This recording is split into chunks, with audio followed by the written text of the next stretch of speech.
Good evening, race fans, and welcome to another round with Velocity Racing League for the 2022 VRL Cup Series. It's Talladega, baby. We are here at Talladega Super Speedway for the Alabama 250. My name is Mason Heimbach, joined alongside me, Gareth McAllister, with Team Goon Squad, bringing you the action here tonight, 1080p, 60 frames a second.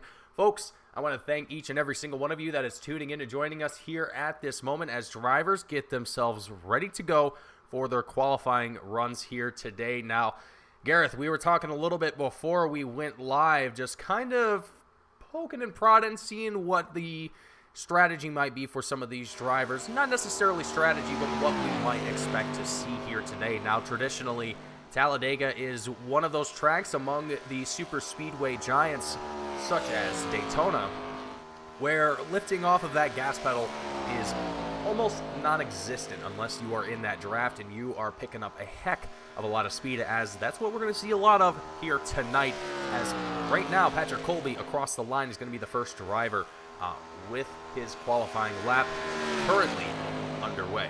Gareth, what are your thoughts? How are you feeling? And what are you expecting here tonight for the Alabama 250 at Talladega? Well, I'm feeling great, Mason. I'll tell you that much. But what I'm really excited to see is there's a potential chance for a one-stop race in tonight's 94-lap event. I certainly don't recommend it, but some of these drivers have proven that they are quite good at saving that fuel over long distances. So they may be able to get this one sorted out. That's for certain, as we continue to watch Colby making his way around for his first qualifying time. Now, generally these cars can hit speeds of around about 180 miles an hour by themselves on this track. Maybe a little bit more, maybe a little bit less, depending on how smooth you are through these 33 degree banked corners. So but in draft, we will see definitely over 200 miles an hour. I have no doubt about that being achieved here by these cars on this giant oval. So it should be quite a sight to see. That's for damn sure. Yes, I gotta agree with you there, Gareth. And right now we're tagging along here with Aaron Smith, the number 70 machine, currently making his way down the back straightaway, heading into turn number 3 at this point in time. The number 70 machine, having seen a lot of success throughout this season, was looking to make himself a double-digit winner here for this season. Last week, I believe, if I'm not mistaken, yes, it was last week at Darlington Raceway, where he found himself leading a few laps. If I do recall, he led 62 laps of that race, of the 220 laps that we saw at Darlington. So he had a very good run in the start, but found himself finishing 17th for that race. Hopefully going to be able to redeem himself here tonight at Talladega. But Gareth, I mean, it's a tall order to come out here and even expect, not even expect, but maybe even just hope for a win. I mean, there's so many things that can happen in the blink of an eye here at Talladega. All it takes is one mistake, one slight bump to the rear of someone or into the side of someone, and all of a sudden you're taking out the driver next to you, below you, behind you, and so on and so forth. It's just a cascading effect that we see here as drivers wrap up qualifying. Yeah, it's definitely going to be a battle of attrition, this race. That's for sure. I mean, it's going to be, there's a chance that it goes green the whole race. There really is. I am not so sure we're going to see it. I'm sure we're going to see a big one, because it's Dega, baby. And a big one usually comes out. But yeah, we've seen Aaron Smith, just on the subject you touched on earlier. He's been the dominant car for the last few races, and I wonder if that's going to really matter in Talladega, because Talladega, you often find, you know, some of these drivers that don't usually find themselves up the front. Maybe you're a mid-pack, sort of back to the end sort of driver. And sometimes one of the reasons I love this track so much is that you can really find that some of the drivers that are maybe a bit struggling or maybe not as well, they can't get a handle on some of the tracks as well as other drivers. They can really find their groove in Talladega, because it's not so much about how good you are on track as it is your knowledge of how traffic will work out and just where you find yourself. So it should be an interesting strategy wise to see who we have up front coming towards the end here. Yeah, I gotta agree with you there, Gareth. I mean, it's pretty much, I think personally, being able to kind of see what happens ahead of you on this track is, I think, kind of what plays a lot into the success of drivers who, like you said, like you mentioned, who maybe don't find themselves up at the front of the field very often, having that opportunity here at Dega, because, like you said, we can see that big caution coming out, the big wrecks, all of that, and it can take out a large chunk of the field, including the race leaders, the drivers who are the fastest out on the track. So once you kind of have those things out of your way, it opens up the door and allows drivers who, again, may not have ever been up in the top 3, the top 5, or even the top 10, an opportunity to do so here tonight at Talladega. But we're not gonna say anything's gonna happen here quite yet, as we haven't even gotten started yet. And folks, the drivers here with Velocity Racing League, they know what they're doing. So let's go ahead and run through our starting lineup here today. Row number 1, it's Aaron Smith and Howie Briss. Second row, Sean Williams, Tony Hilbrands. Third row is Nicholas Lovell, Matthew Fitz. Fourth row, Benny Hogan and Patrick Colby. Fifth row, William Britton and Bill Harkin. Sixth row with Jaden Hopp and Alexander Balderas. Moving on down the grid here. Go ahead, take it away, Gareth. Seventh row is Charles Jurek and Nicholas Coruscant, starting in 15th. Scott Shire. And Shire. Oh, man. And 16th, James Miller. 17th, Alex Anderson. James Colby starting in 18th. In 19th, Eric Winter, followed by Colby Kersey in 20th. 21st, Thomas Sewell. Michael Ashmore in 22nd, and rounding out our 23-car grid for today's big race is Howie Detray. All right, folks, so that is going to get ourselves ready for our starting lineup here today as drivers make their way down the back straightaway behind the pace truck here at Talladega Superspeedway. Last week's winner, Jaden Hopp, the 81 driver, going to be starting in the top 10, ironically in the 10th place spot here tonight for today's race. So actually it appears to be 11th. I take that back. My apologies. And as we get ourselves heading into turn 3 here, the big thing that we're going to be looking for here, folks, is anyone kind of towards the midfield, maybe even in second, third, fourth, looking on back. What kind of draft are they going to be able to build up here right off the rip heading into turn 1? Are we going to see any drivers make that dive or, make a dash to the outside, going 3 wide, even in some cases 4 wide down the straightaways that we'll sometimes see for drivers jockeying for position? But here we go, folks. It seems like these drivers are just crawling out of turn 4, but there goes the pace truck down into pit lane. Gareth, we are about to drop the green flag here for the very first time. Talladega Superspeedway, it's the Alabama 250 for the 2022 Velocity Racing League Cup Series. Aaron Smith, Howie Briss lead the field as we await that green flag to drop. Into the Geico restart zone we go, and away the drivers go onto the loud pedal, and it won't go up at all. Storming down into turn 1 here. We've already got a couple drivers opting to go onto the outside lane here. Appears to be Patrick Colby in the number 9 machine, going way up high here. You can see the number 11 of Bill Harkins right down in the middle. James Miller looking for an opportunity to squeeze himself into the middle of this group as they go down the back straightaway heading to turn 3. Yeah, you can see one of the drivers there just pulling out, obviously not wanting to get involved in the quote-unquote big one as we have usually see in Talladega, so opting to go to the back of the pack and just let the race take its course, and that might come to haunt him, as you never really know how these races are going to turn out, but they are side by side and continuing to stay so. There's a bit of a pack forming towards the front though, as they're leaving some of the drivers back there in their wake. I'm not so sure I hope they'll be able to get back up with the draft, but there might might find themselves struggling and slipping back a bit without this air coming over their cars. But I don't know, because they are 3 wide. I'm surprised they're already going 3 wide this early in the race. Yeah, you know what? These drivers not afraid to get into it nice and dirty.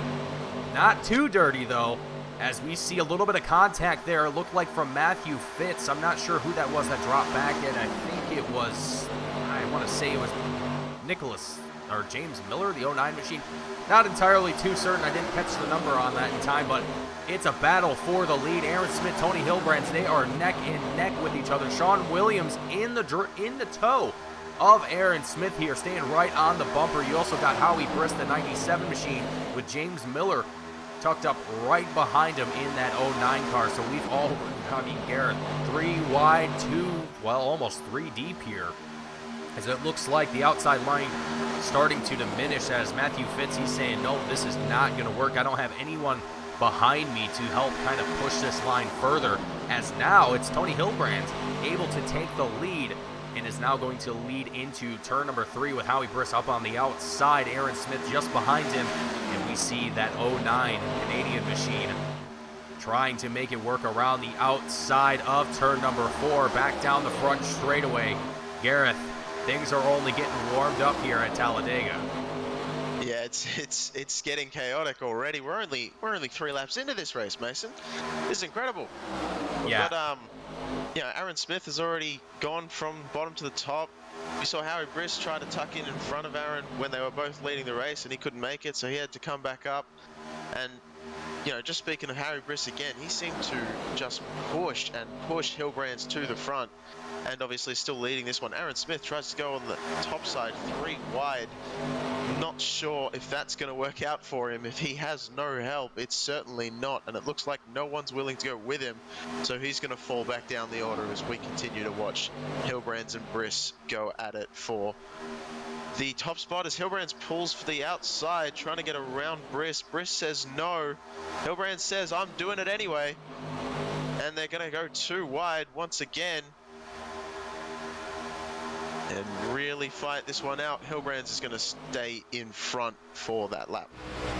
Let's take a moment here. I just want to ride on board with Sean Williams in the 89 machine, just looking from the passenger side of the 89 car here, just taking a look at what it's like battling for the lead or in the top 5 position here, as we currently speed our way down the back straightaway, seeing speeds of 190 miles an hour at this point in time, nearing that 200 mile an hour mark. We see that very occasionally when these guys are real bunched up with each other, and you got a lot of guys jockeying for position. So Sean Williams here seems to be a little, well, not necessarily reserved, but he doesn't want to get too close to the bumper of the 97. And frankly, I think that's a safe strategy to take here, Garrett. Just not wanting to clip that rear end, not wanting to make any contact, really.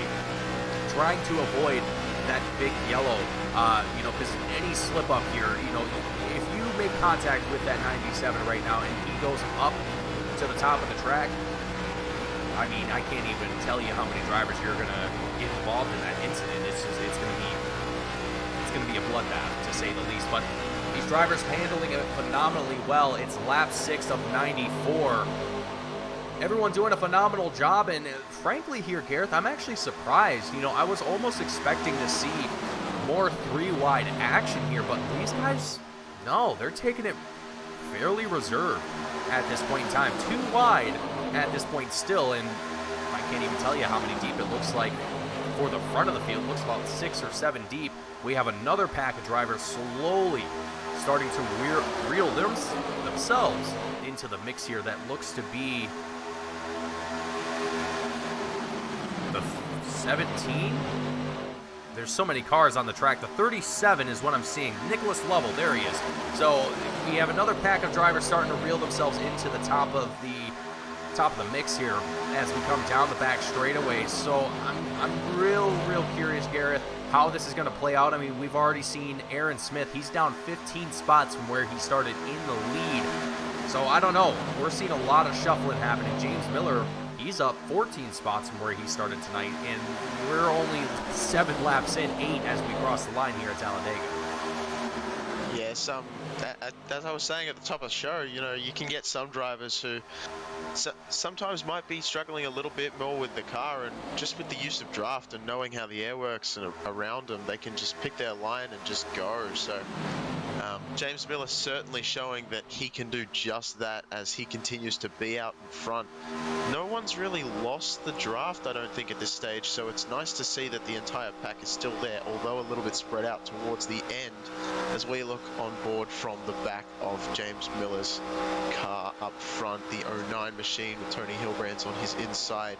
Look at that shot with all the cars going on. That's going very close to 200 miles an hour, folks. That's impressive. Like, a lot of people reckon that Talladega, you know, you just put your foot to the floor and you can just turn left, and it's not that hard. But let me tell you, when you've got these cars going these fast, this close together, especially when they're 3 wide like that, yeah, it can certainly unstable the car as the air around you just pushes you left and right. That's why you see a lot of them darting left and right. It can cause some big accidents if you're not sure how to navigate it. Yeah, absolutely. Let's actually take a moment here. Let's ride on board let's pick Matthew Fitz here, the number 69 machine, who's in a very tricky spot. This is this is the least ideal spot that you want to be in on a track like Talladega. The furthest outside lane next to the wall. It is sketchy, folks. I can't tell you the margin of error that you have. It's extremely low. You cannot make any mistakes when you are that close to that wall. And just taking a look here, he's got a little bit of room to work with now. I'm not sure if he's got anyone down on his inside. It doesn't appear to be at this moment, but take a look now as we go into turn 1 here, starting to get into that draft just a little bit, not too much.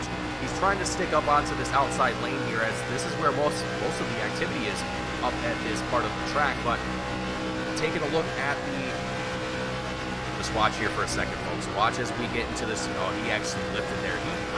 He's a little hesitant to get in here, Garrett.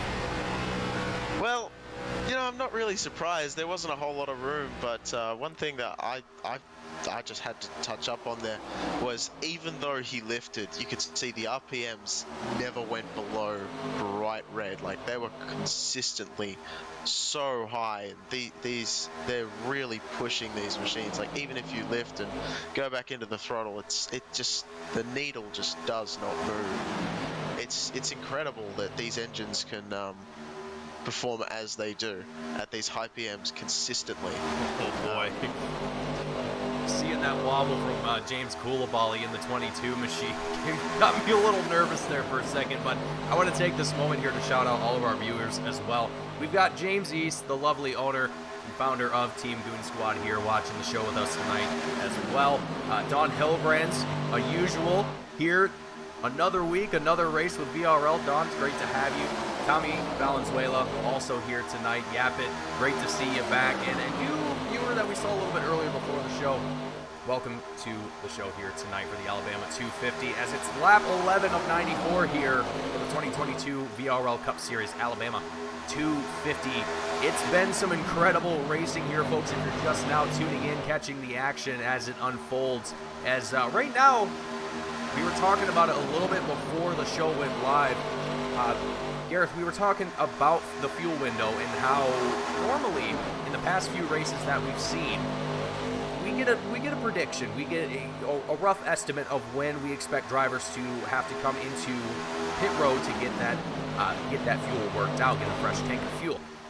Right now it's about 30 to 40 laps, but what we were discussing is that it's been pretty common to see drivers take that a few laps further or even less, depending on how the race is currently going. But right now that we've seen a green flag run consistently here for 13 laps at Talladega, it's still another 17 laps before we're anywhere near that fuel window.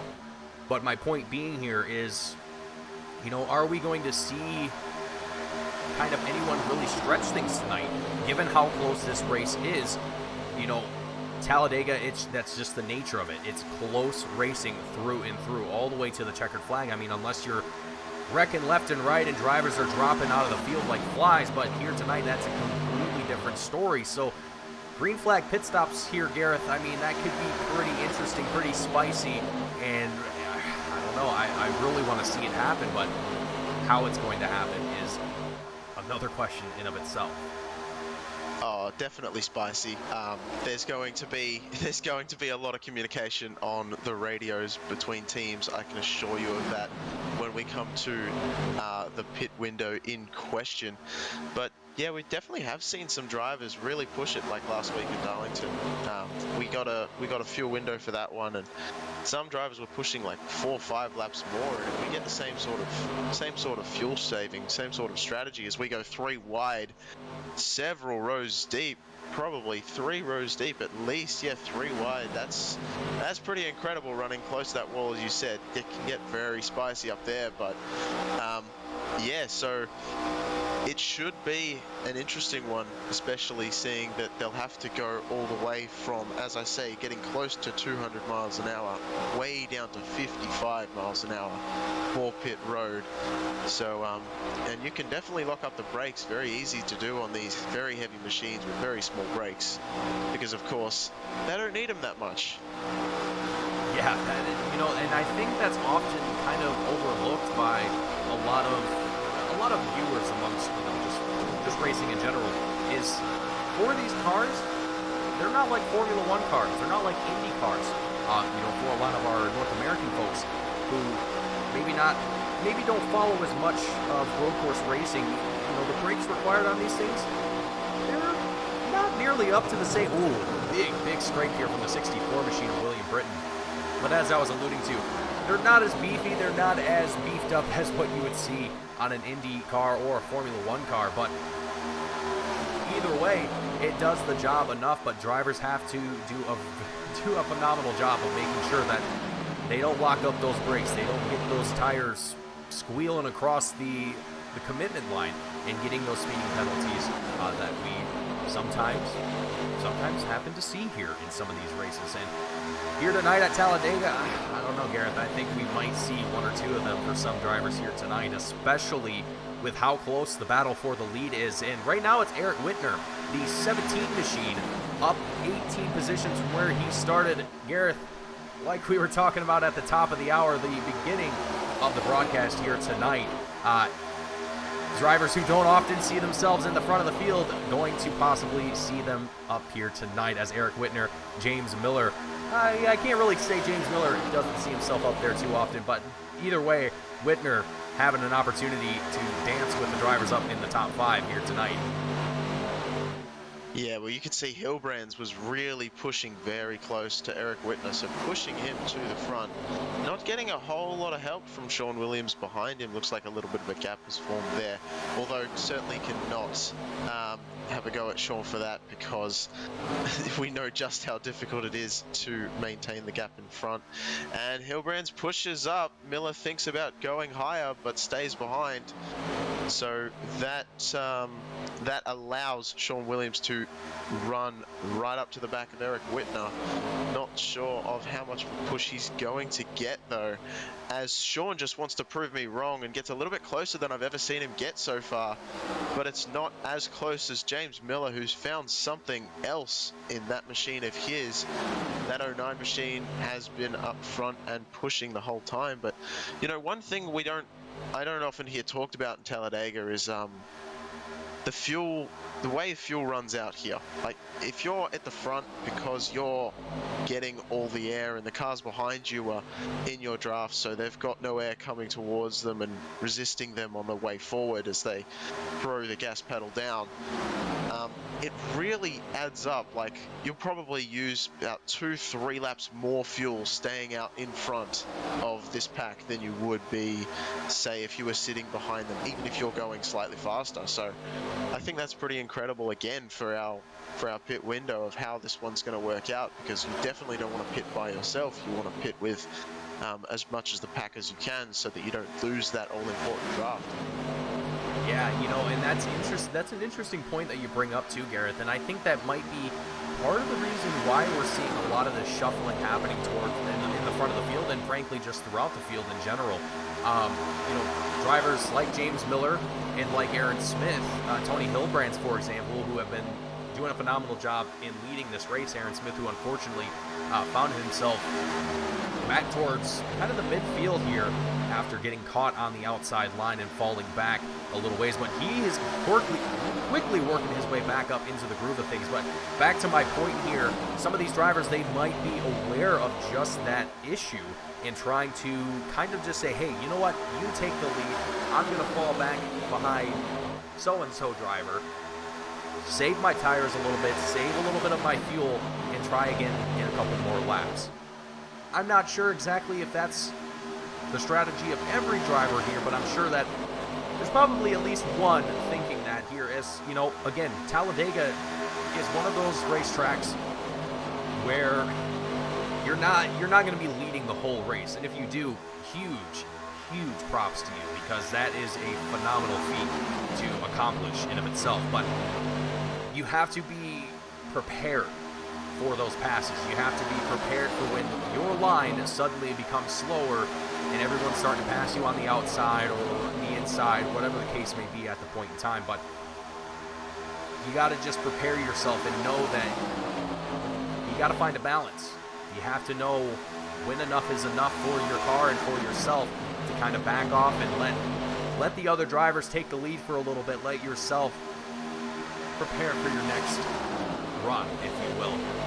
A little weird to think of, but generally that's how I like to think of it. And every time that I've run a race at Talladega, that's usually how it goes. But hey, I'm not a driver here at VRL, so what do I know? Well, you know, I think there's a lot more mental gymnastics going on in super speedway racing. I certainly think so. And yeah, so yeah.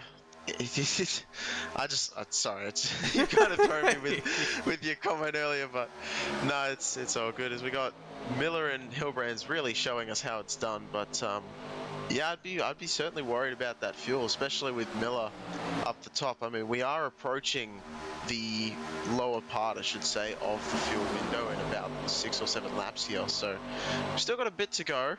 I probably called that a bit early, but you know, we're approaching it at rapid speed for sure, as there hasn't been a single caution. We're going 3 wide again. We're seeing Aaron Smith is really desperate to get back up to the front.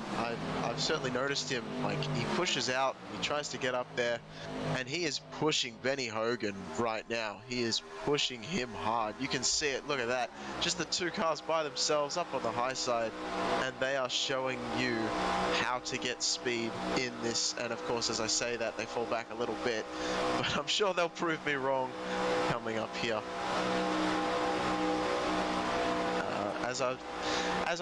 I'll just touch on, you know, it's funny because there's this thing called side drafting, and I'm not sure if too many people are familiar with side drafting. It's a very weird sort of concept with the way the air moves around these cars. And if you're on the high side, you can really pin those two lanes beneath you, beneath Hogan and Aaron.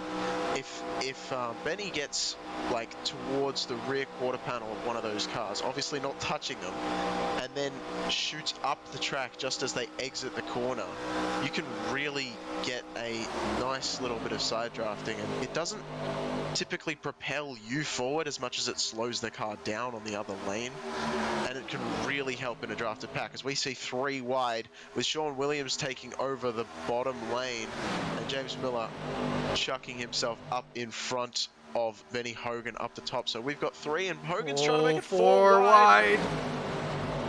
Oh, we've got contact! There it is! Oh, I think we both expected that at the same time. Genuinely surprised how many cars made it through that, though. I think we only had 2 or 3 casualties from that one. So that was impressive. Let's take a look at the instant replay here. Bill Harkins is the focus of this one, getting into the inside of the 99 machine, and calamity happens. And yeah, look at that. I think he was the only driver. Was that? I'm trying to think of who that car was.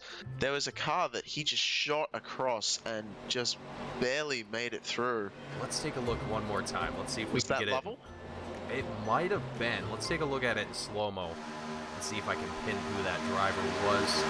Yeah, I think it was Lovell. 17, yep. So it was, no, the '09 of James No. Miller. There goes Miller. So there, yeah, so he made a slight bump to James Miller there in the And '09 look car. at how close that got. Oh, Oh, man. And a big hit to the wall. I think that for the 11 car, that's going to probably be the end of his race here tonight. That is quite an impact to take at the speeds that these drivers are going. I mean, that was probably, he probably took that at, if I had to guess, 100 mile an hour in that neighborhood. And I would almost think he's going faster than that. probably, but I don't know. Hey, either way, crunching a wall, the front end of your car at that speed has got to hurt. It's got to hurt. And we've also got Lisa, I believe that's what that's saying. Lisa saying nice miss to Jaden Hopp in the 81 machine. And I got to say, that was a nice miss from everyone involved in that, Gareth. I mean, out of all the drivers that could have been collected in that incident here, all walking away pretty much scotch-free, apart from, I think, two race cars. I mean, with the exception of Bill Harkins here, everyone walked away pretty much without any issue. And I think for a wreck here at Talladega, you can't ask for anything better. Oh, absolutely, and it's come at not the perfect time, but the caution for a lot of these drivers has come out at a pretty decent time, as they will be looking at only one more stop after this one. They do have 3 sets of fresh rubber behind the pit wall. They will not need to use them all, unless I don't think tires typically are not a huge factor in the race here at Talladega. You usually can last almost the entire race, I think, on one set. They are incredibly durable. So, in just speaking of tire wear, but in terms of the way that that caution happened, yeah, that's just a very hard lick for Bill Harkins, and looked like everyone else did get away from it without too much damage. And if they did, it was just a little bit of some side scraping, nothing major, and they'll be able to get out here, and we'll have one less car on the lead lap, but we should still have a fairly decent pack heading into the later part of this one. I certainly couldn't agree more, as Tony Hillbrands and Sean Williams are going to take the front row here on this restart. And Sean Williams, before this caution, I mean, he seemed to be more on the conservative side of things here, not really challenging for the lead, but just keeping himself up in really just the top 5. It wasn't really until closer to the end of that expected fuel window where we started to see Sean really start to turn things up a notch and start to work his way up the field and start to fight for the lead. I'm not sure if that was intentional. It might not have been, but it definitely seemed that way here as Tony Hillbrands checking to see if anyone else needs to come down into pit lane. Oh. And it looks like a couple of drivers are going to do so here, and I'm not entirely certain for what reason, as a lot of this field has already come down into the pits for one reason or another. So not exactly certain if they need tires or fuel, or maybe they forgot something. Not 100% certain here. I reckon some of them have done it just to get to the back of the pack and not wanting to be involved in anything else should it be a bit chaotic once again. And I reckon 1 or 2 drivers thought that. The others saw them coming down and said, hey, I can get one more lap of extra fuel, so I'll bring it down as well. That's what I reckon's happened. Yeah, that sounds to be a little bit more accurate now that you put it that way. I think I would put myself in the same situation too. You'd be like, no, you know what? I think I'll hang out back here, and if anything does happen, I'll be able to restart back up in the front, more than likely anyway next time around. But that might not be the case here, Gareth. I mean, out of the 25 laps before that caution came out, everyone was doing an incredible job keeping this race green, and it was just that little bit of contact going 4 wide coming out of turn 2 that really started to spice things up here a little bit. And only one driver coming away with a pretty much total race car here tonight. So I would say for Talladega, I mean, that's a pretty good start here tonight as far as cautions is concerned. So let's just hope that it continues that way for the remainder of the race, and we continue to see this good, clean racing that we've seen here all race. Yeah, it has been a good one to watch so far. I believe the pace truck's lights are out, so we should be getting the left-hand turn and getting ready to put this one under green once again, with a lot of drivers on the inside line still. There's the truck pulling off the track, as I'm interested to see. There's a long line on the inside, but oh well, as we'll get ready to go. Hilbrands, Williams, Miller, Fitz, Briss, and Koulibaly.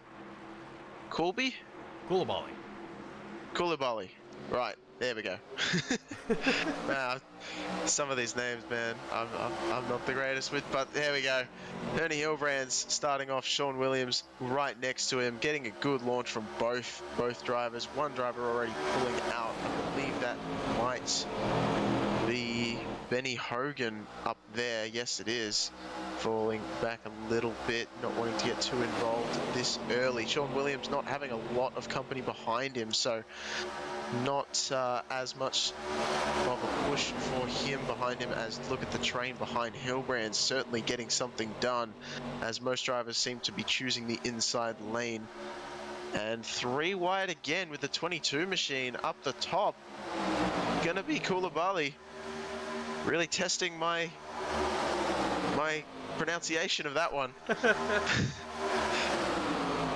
Drivers ripping it across the checkered line here into turn 1 as Gareth, he works on his pronunciation here a little bit.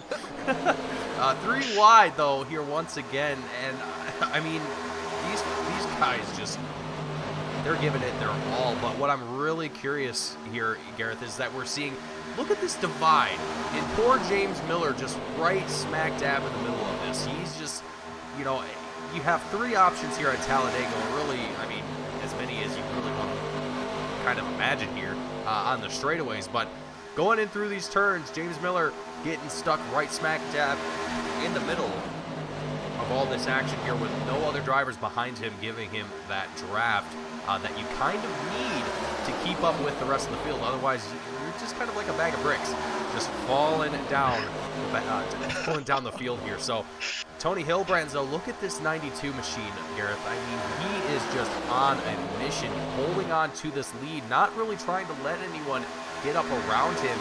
And so far, it seems like he's kind of being a little dynamic with his lanes here.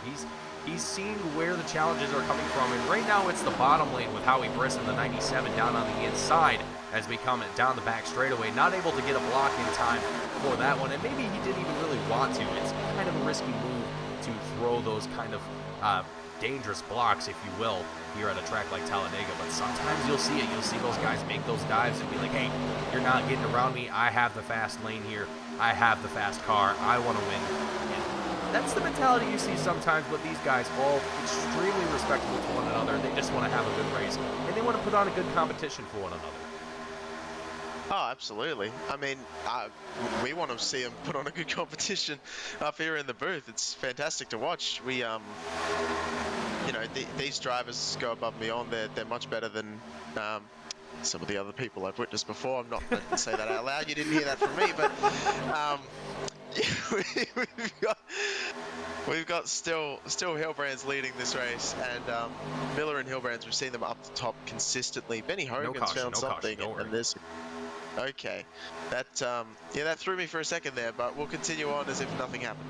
As we've got Hilbrands still followed by Miller and Briss on the inside, so it's nice to see him back up front, where he probably thinks he belongs. But as you were saying just earlier, I almost wonder if some of these drivers, do you ever feel like, whenever you're racing, Mason, do you ever feel like when you get out to the front, or when you're slightly behind some of the other cars in front, you think, oh, I've got a chance to challenge them for the lead, that you make those moves to get up to the lead, and then you end up using more fuel because you're in the lead at a place like Talladega, and then you find yourself dropping back or having to pit early. It's sort of counterintuitive. Oh, of course. Do you find that it's... Yeah. Of course. I can't tell you how many times I've been in a race, in an ARCA race or in a next-gen race, pretty much any oval. It's extremely counterintuitive. It's not something that you really think about in the back of your mind. Road course racing, it's a little bit different depending on the series. If you're endurance racing, that's a whole different kind of ballpark that we won't get into right now. But what we're talking about here, just managing your tires, managing your fuel, it plays such a crucial role in these oval races, and especially in a super speedway, as we have a challenge for the lead once again from Howie Briss down on the inside. We're kind of just locked on with this group here, folks. We're just seeing if anything happens right now, but pretty much all of these guys just moving and grooving, finding any open spot that they can, and moving to the faster lane of choice. But back to my point, yeah, Gareth, I can't tell you how many times that I've, got myself up to the front, I'm leading some laps, and I'm feeling fast, and then all of a sudden I'm looking in my rear view, and here comes a guy who's just like a rocket going right past me as if I'm on 20 lap older tires and we're both on the same set. And I'm just like, what am I doing wrong? What on earth am I doing wrong? Is it my line? Of course it's my line, but point being here is that, there are... Oh, we've got a big one into turn one! Oh, it's James Coulibaly, the 22 machine, who initiates it, I believe. Oh. Seemingly came out of nowhere. Yes, it did, and that's how, folks, that's how fast these things happen here at Talladega. Oh, man, literally out of nowhere.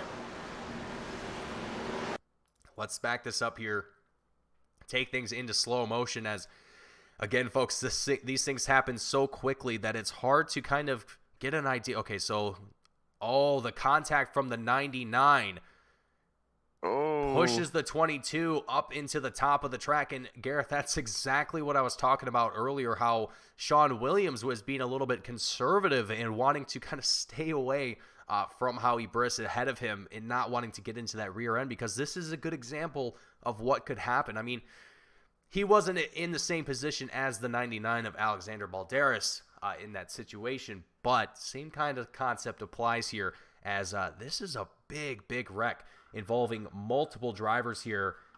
Aaron Smith, Nicholas Corcel, Alexander Balderas, James Coulibaly, Jaden Hopp even got involved, Benny Hogan, and I believe that is going to be all that were involved in this incident here. So, Gareth, about 7 drivers all finding themselves down here into pit lane. Well, actually, no. Now that I'm looking at it, only 2 drivers have come down into pit lane, and the rest of the field continues on. That's genuinely surprising. I don't know how to respond to that. Yeah, I'm incredibly surprised. There's a car on track that it looks like Tony Hilbrand's car, but I don't think it's Hilbrand's. I think it's a little bit further back. I'm not sure exactly who it is, but they did an incredible job of avoiding getting into more of a wreck there as that one unfolded. I wish. Yeah. Is that? Yeah, that'll be it. Oh, that is Tony Hilbrand's. Oh. Well, okay, so there's Tony, and then there's another driver. Okay. Oh, this is really gonna test me. I'm getting confused. There's 2 drivers with this same paint scheme, and I'm trying to remember who the other driver is, but I'm having a little bit of a brain fart. Is it Ashmore? It might be Michael Ashmore. Or is it Balderas? There it is, right there. The 94 machine. Howie Detray. It's the 34. Howie Detray. Detray. Okay. There it is. Yeah, mystery solved, folks. Yeah, he did an incredible job. Just reading the 98's pit sign. Stop here, you big. I'm gonna say that says bro. Let's say it says bro. For all of you folks not listening to the race, I'm sure you got a kick out of that one.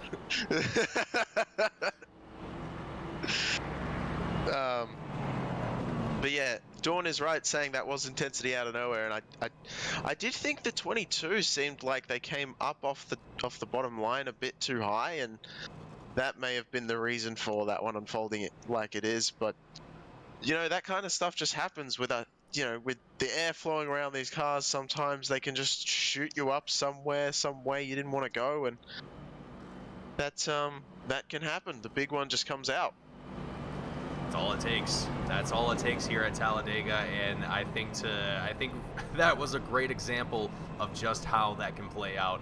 But while we have a little bit of time here before we go back to green flag, we're going to take a little bit of a commercial break up here in the booth, step away, wet our whistles, and when we come back, we will have more of the Alabama 250 for the 2022 VRL Cup Series. Stay tuned, don't go anywhere. We'll be back for more iRacing right here on Team Goon Squad.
And welcome back, race fans, to the Alabama 250 here at virtual Talladega Superspeedway.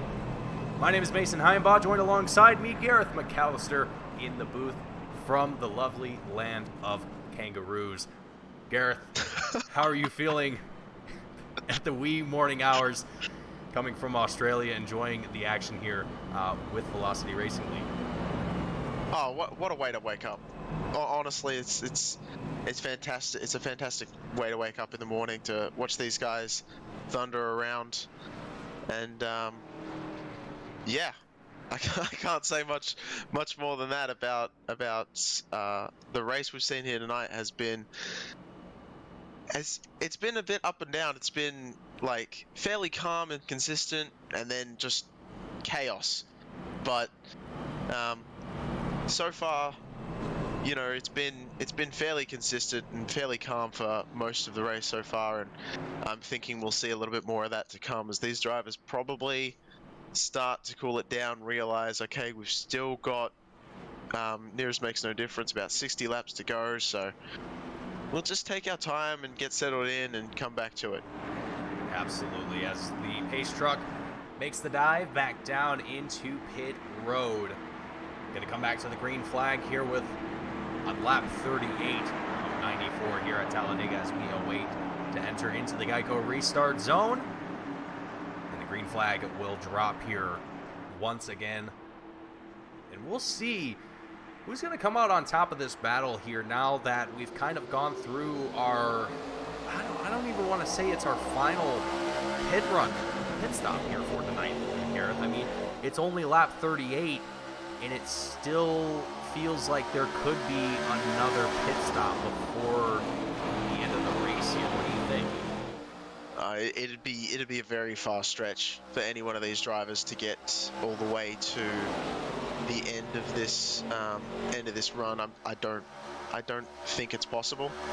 To be honest with you, Mason, I feel like every single one of these cars is going to have to come down at least one more time to be able to make it to the end, but only one more time, so they should be able to. As drivers fan out, we saw Colby trying to make something happen on the third line up the top.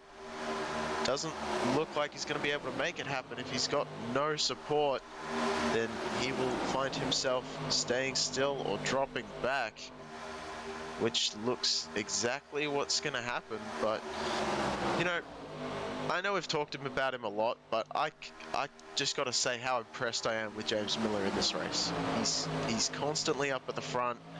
He's, you know, up 14, 15 spots from where he started, and he's been able to figure something out, making his way through the pack that other drivers are still struggling with. Yeah, you know, and sometimes there's drivers that they have that kind of sense, you know, they have that kind of talent here at super speedways. Maybe not even just super speedways, but just being able to stay fast and stay in these kind of awkward situations where you're fighting the air around other cars. Because believe it or not, folks, here in the iRacing service, I mean, while it may not be a one-to-one model to real life, it does a pretty good job of giving you the sensation of feeling that air kind of pushing your car, you know, one way or the other direction depending on where the traffic is coming from. So, for example, Gareth, I'm sure that you can attest to this as well. If you are in a spot like James Miller, you're leading the race. You have drivers making their way down on the inside of you, which currently it appears Howie Briss is doing so. You'll start to feel your car kind of tip up to the right a little bit as you can feel the air being pushed from the front end of the 97 and away and around. It's a crazy sensation. It's hard to describe unless you've actually driven, whether in sim or in real life. And frankly, if you've driven this fast in real life, huge props to you. You know, I'm sure that car is tired after carrying the tremendous weight of your, you know what. Anyway, as we continue along here down the back straightaway, Howie Briss, James Miller, William Britton even. Hold up. Gareth, we got to talk about William Britton here in the number 64 machine. A driver that we've seen in the chat room many, many times. He's been a great viewer throughout this season, but also he's been a driver in this season. Hasn't had quite the best luck here, but tonight is a different story for the 64 driver, as he is now challenging in the top 5 in the 64 Budweiser machine down on the inside lane here, just behind Howie Briss. So great work here from William. Let's see if he's going to be able to put himself in the top 5 here tonight, or maybe even with a win. Let's see if we get to see an underdog come away with a win here tonight, as Aaron Smith, the driver who started in the lead tonight, fell way back to almost, I think, 17th, is now leading this race here once again. Gareth taking that outside lane, and there he goes with the pinch all the way down to the bottom lane into turn number 3. Great move from the 70 driver, Aaron Smith. Just as you were talking about the underdog story, Aaron Smith says, yeah, no. He wants to continue the Aaron Smith show, and no one can blame him for that. So, yes, he made that incredible move all the way from the top, and you can see that's just destroyed the top line. It has just faded out of obscurity, and that typically happens when you see those kind of moves, as Aaron just wanted to get his vehicle back out into the lead. James Miller alongside, and Briss and Hillbrands on your inside and outside respectively, as we see Britton pull down to the apron, so it looks like he's going to join back up in that little bubble there. There he goes to get back in. I'm not sure if he just felt a little bit unstable, a little bit chaotic for him, and he just wanted to drop back, or what the issue really was, as Miller pulled down in front of Smith. So that's an interesting development, because we've been seeing Smith try to get his way to be out in the clean air, and I wonder if Smith is not going to take that lightly, and looked like almost had a bit of a moment with Miller just then. Yeah, and it looks like Hillbrands, he's feeling this race right now. He's starting to dip down. Oh, look at how close he's getting here to the bottom lane here, trying to build up momentum down the back straightaway. And it looked like for a moment just before turn 1, it looked like the 92 was going to try and get in front of James Miller here.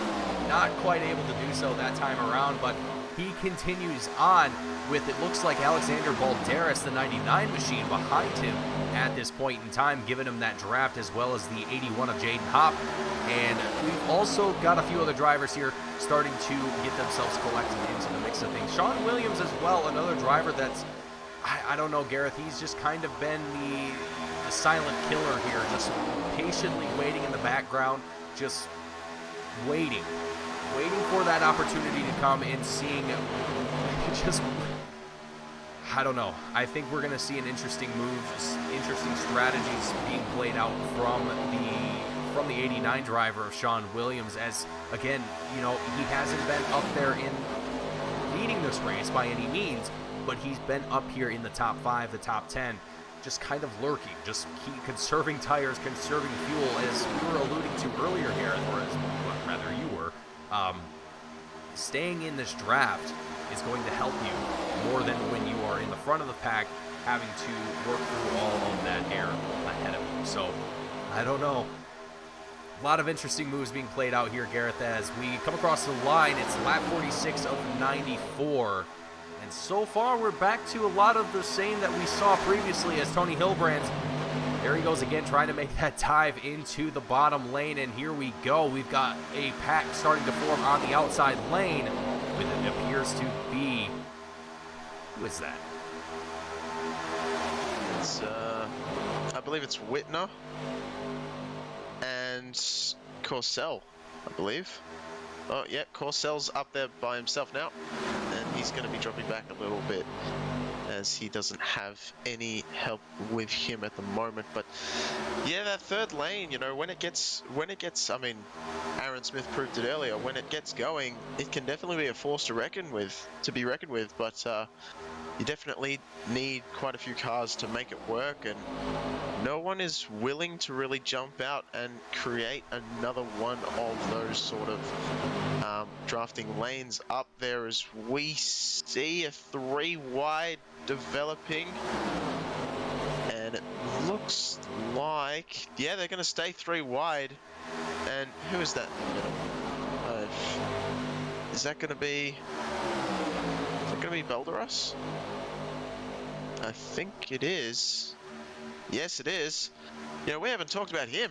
I mean, he's come out of seemingly nowhere.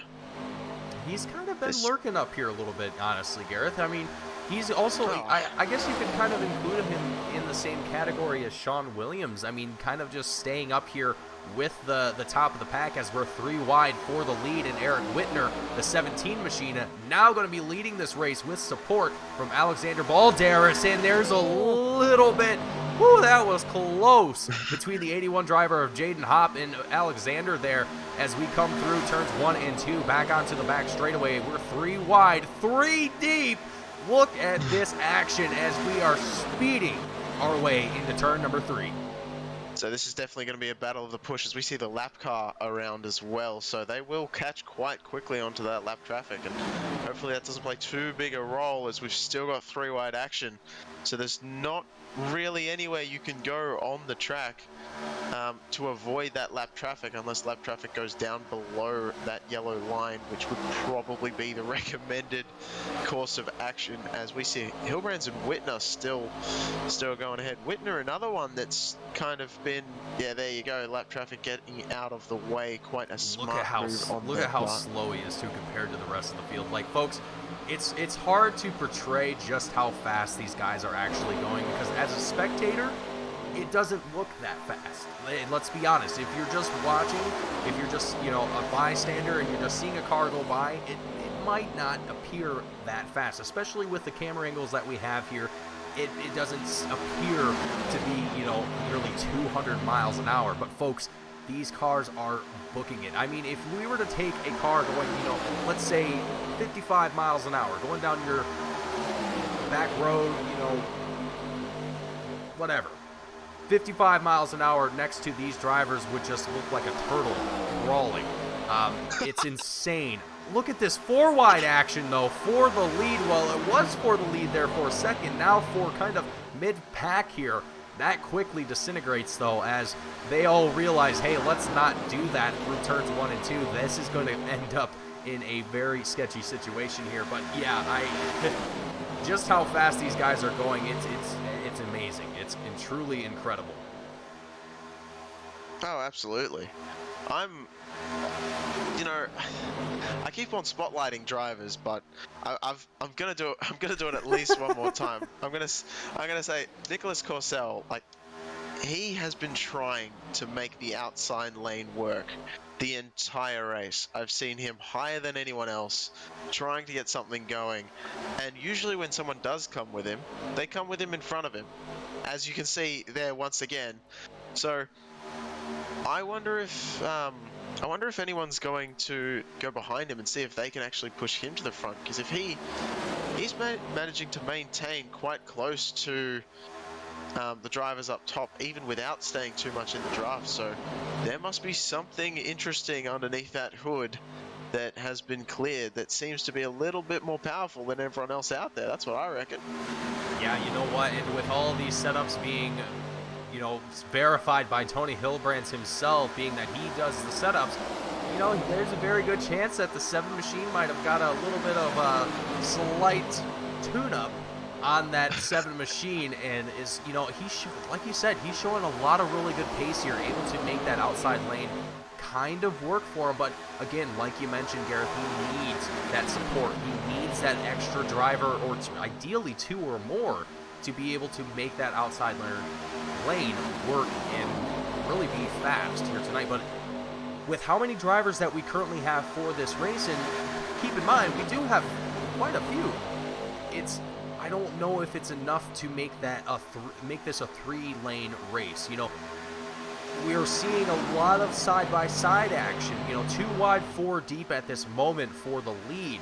But there's just not. I don't think there's enough drivers here tonight to be able to make that outside lane work, which might be an issue for drivers like the number 7 of Nicholas Corsell, who are looking for that to be able to utilize that.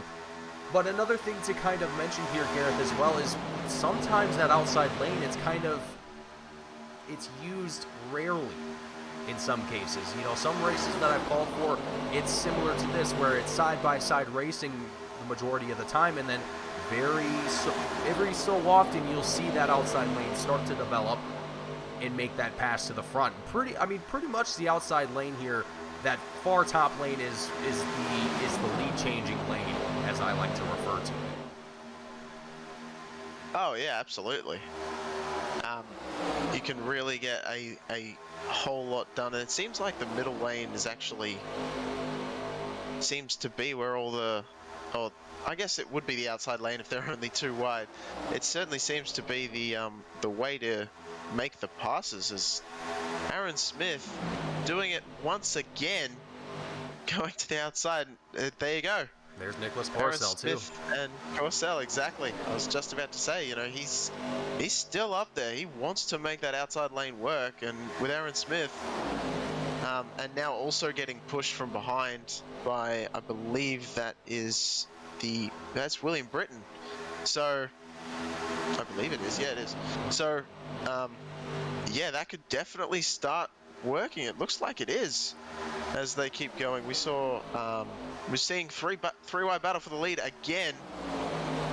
3 wide, 2 deep, or 4 wide with the lap traffic. Staying out of the way on the high side. Definitely a smart move, as Aaron Smith will slightly lead that lap, just about an inch in front of James Miller. 3 wide through turns 1 and 2, and as Don Hilbrands in the chat put it, they are putting on a heck of a show here. And for Don, I mean, seeing the number 92 machine up here leading this 4 wide down the back straightaway. I'm not sure if there was a little bit of contact there. There might have been, but Aaron Smith, right as I was saying, Tony Hilbrands was the leader here, taking the lead from that top lane like I was just talking about here. And here it is. The 70 machine finally back up front where he started tonight. Lap 56 as we cross the line of 94 for the Alabama 250. Gareth, it is getting intense here as there's a little bit of contact between the 70 and the 92. The 92 wobbles a little bit, corrects himself, and Aaron Smith goes up to the middle lane. Yeah, Aaron Smith is really showing that he has no patience at the moment. he's choosing top lane, middle lane, low lane. He just wants to be out front. He's blocking everyone he can to get it done. And yeah, Hilbrand's just got a little bit too much of a run on him, and as you can see, Smith goes down again. With Hilbrand's behind, that could be an interesting decision, as they had that little bit of contact earlier before. But yeah, Aaron Smith is definitely one to watch. I mean, always is, but definitely one to watch this time, as he's making more risky moves than I've seen anyone make, and that could definitely come out to bite him as the rest of this green flag run continues. Taking a look out the rear view here of Aaron Smith's machine, as well as we come down the back straightaway. Oh, look at that block. Well, not necessarily even a block. It's just more getting in front of the 09 machine of James Miller. But check this out as well. Eric Whitner, the 17 machine, with the dive to the front. And he now takes the lead here. Whitner, another driver in this series that, honestly, he's kind of been showing some real impressive moves here tonight, Gareth. I mean, not exactly up here leading every single lap, but he knows how to work his way up the grid and get himself into the lead here now, as James Miller and Alexander Balderas do just the same on the outside lane, with Aaron Smith in tow as well. Oh, absolutely, you know, and just on the point with, because I keep bringing back to it, Corcel, he pushed. He was the one who pushed Eric Whitner to the front just before. So I don't know. It's just, he seems to be able to just.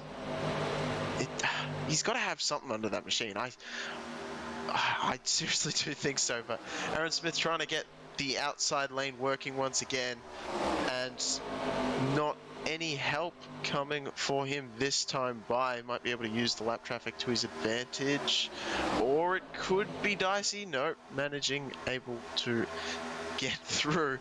But Eric Whitner and James Miller continuing to stay out front and provide one hell of a battle just behind them. So yeah, I don't know what else I can say apart from just that this has been incredible action, and you know, cars weaving this way, that way, left and right. We've seen no better example than Aaron Smith. And yeah, the yellow machine, as Dawn put it last week, is definitely one to watch, I reckon, making more moves and being a little bit more aggressive than these other drivers up to this point. Yeah, I definitely think the 70 machine is definitely not as afraid, not as anxious to make these moves as Alexander Balderas. Whoa, that was a move there from the 99 machine, taking the opportunity to drop down to the front of the field, and he does without any hesitation. Alexander Balderas, the 99, the Office Depot machine. I almost said Home Depot machine. Taking the lead here tonight with Eric Whitner, the 17 driver, also duking it out for the lead. But get this, folks, the top four in this race, excluding Tony Hilbrands, have all worked themselves up more than 10 spots in tonight's race.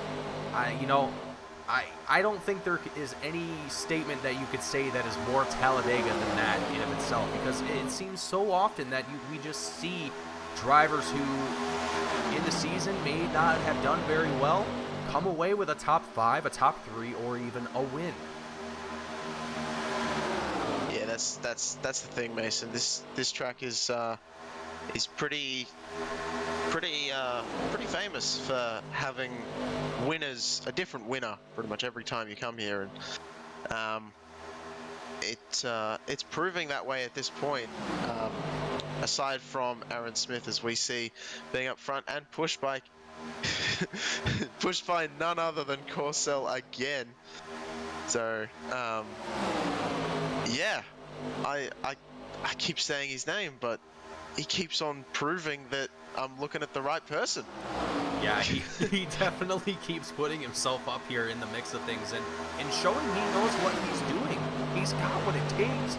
It's just, I don't know if he's just so confident with this outside lane that he He wants to make it work. But what I'm more kind of curious about here is the fact that he really hasn't dipped down into the middle or into any other lane of traffic here hardly at all. He stayed pretty consistent. I mean, look at this, going through turns 3 and 4 all the way out here by himself as we see contact with Miller and Aaron Smith. A little bit of door banging, nothing more, nothing less. Just a little bit of contact between the two and just a little bump saying, hey, we're racing, buddy. Lap 64, 63 actually, excuse me, of 94 here for the Alabama 250. And, you know, I gotta say at this point in the race as a driver, your brain is probably just, I can't imagine. I think the last race that I did at Talladega, it was not even close. I think it was less than what we're at right now. And I know by the end of it, I was still sweating. I can't imagine what these drivers are feeling right now with 94 laps in this race and having done 63 already, only 2 cautions, which is incredible. Absolutely phenomenal to have these green flag runs for these drivers. But we also got to mention, Gareth, we also got to let our people know that there is still a pit stop yet to be done here. Last time we came down through the pits was for the last caution, which was lap 36, and most of the field, taking a look at timing and scoring, most of them only took fuel. Only a handful took tires as well, excuse me. So, going to be keeping our eyes on that. Gareth, what are you thinking here? Lap 75? Well, I'm thinking that if I'm James Miller, I don't know if I want to be out the front at the moment, because he's been staying out front most of this race, so he'll be using up a lot more fuel than anyone else, and he didn't come in on lap 36, he came in on lap 35, so while that might not be a huge difference, you know, when you're out front, you're in that turbulent air that's moving you left and right, resisting the car as you continue to pace forward. That will definitely come into your fuel calculations, and he might have to come in a little bit earlier than a lot of other drivers, in fact maybe everyone else, so that's going to weigh heavily on him. But in terms of what you were saying, yeah, I reckon we can expect him around about lap 75 or so, with a green flag stop if we need one. Colby is weaving in the back there. I'm not sure what is going on with him, if he's just trying to coax a little bit more life out of his engine, or if he's simply just having a little bit of fun in the back there. I'm not so sure on that one. Yeah, well, and the interesting thing to note here too, he's kind of in his own little pack here, leading in the front of it too as well, so he's got his own air to work through, and as they're starting to approach this pack, I can almost imagine that all the air coming off the cars ahead of them is creating, I'm just going to say turbulence is what I'm going to call it here. It rattles your car. I mean, you start to feel it in the wheel, you know, you feel your car starting to wiggle and wobble around just a little bit. But as you get closer, as you start to get into that draft, that goes away and you're able to start to build up that speed a lot more, a little bit more effectively. But yeah, you know, kind of working into that dirty air, or working through it rather, it can get a little interesting, Gareth. I mean, I don't know if you can speak the same, but I know in my experience that getting in through that dirty air can sometimes feel like you're driving or flying an airplane. I almost said driving an airplane. That would be a brutal mistake. I mean, technically you're not wrong, because they do drive an airplane on the airfield before they take off. So you're right. You're right. You're right. Yeah, interesting. In airplanes, they don't have a steering wheel. They've got like a little dial thing that they steer the front wheels with next to the yoke. It's a bit interesting. Anyway, it doesn't matter. We're watching racing, so these cars are not planes, although they can take off like them, given how fast they are going. If the air gets disturbed too much, aka a bit of a wreck happens while they are trying to drive around this track. But so far, we're still seeing quite some steady. Thomas Sewell, now, where did he come from? You know, Gareth, I couldn't tell you because Thomas Sewell, he's in the same category as Sean Williams. Where did he go? Eric Whitner. He fell back just a little bit, but Thomas Sewell came up from 19 spots. He started 21st or 22nd in tonight's race and is up here in second place tonight. So I gotta tell you, Thomas Sewell, he's had quite a bit of a season here as well for himself. Taking a look at, taking a look here, he's got himself in the top 5 or in the top 10 once this season, out of the 13 races that he's been here throughout this season already. So, I mean, not exactly coming away with wins, but he's still keeping himself up there with the field. And looking here tonight, I think he's looking to tack on a win to his record before the end of the season here, and kind of the wild card, if you will, going into the final few races of this season with how close the championship was at some point. Now it's pretty much Howie Briss is going to win this championship this year, assuming that he doesn't have bad races for the next remaining, I can't even remember how many races we have left in the season, and if Jaden Hopp here just wins every single race after that, but I don't see that happening. We have 8 races left in this season, Mason. We've got not too many to go, and but still enough to certainly shake up the points, that's for sure.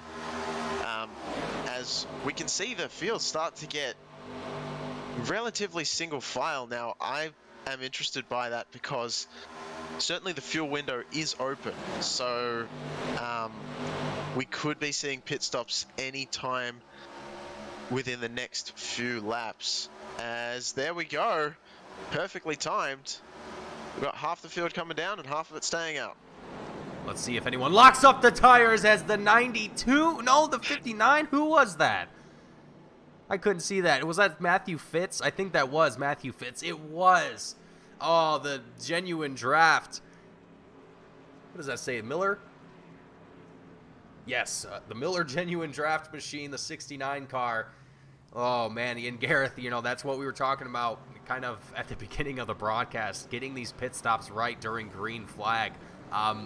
You're dropping your speeds down from 180 miles, 190 miles an hour down to about 55 here, I think is what you said the pit lane speed limit was. 55. I mean, folks, I don't I don't know if you've ever tried to slow your car down from nearly 200 miles an hour down to legal speed limits, but it is not easy. As we have a yellow flag with Alex. I'm showing Alexander off track, yeah. Balderas here facing the wrong way. You know what? I think he was trying to get into pit road. I think he locked it up into the grass. Yeah, I was going to say that's an interesting pit entry, that one. Let's take a look at the replay here and see how this one happened. Oh, whoa, okay, so definitely. He's already, whoa. He definitely. got tagged, it looks like. Oh, yeah. He didn't, the 64 machine, William Britton just either didn't know he was pitting or really the 99 Balderas probably should have been below the yellow line a bit earlier, and just an unfortunate sort of. And that's why they call it a racing incident, folks. I mean, it's, as a driver, you know, sim racing, it's a little bit different as far as pit entry and all that other stuff because you don't have people around the track or in pit lane that you have to worry about. You know, all that other stuff, other cars and things like that. It's a little bit easier for the simulation side of things. But as far as during the race and getting it down during green flag, I can't stress it enough. It's so important to make sure that you practice your pit stops. And I'm not saying that Balderas here didn't practice it. I'm sure that he's probably done it 100 times more than I have. But my point being here is that you want to make sure that you get those things right. But anything can happen. Anything can happen. But like Gareth was saying there, it looked like he could have possibly been a little bit further down, just below that checkered yellow line that we see, indicating the entry into pit lane.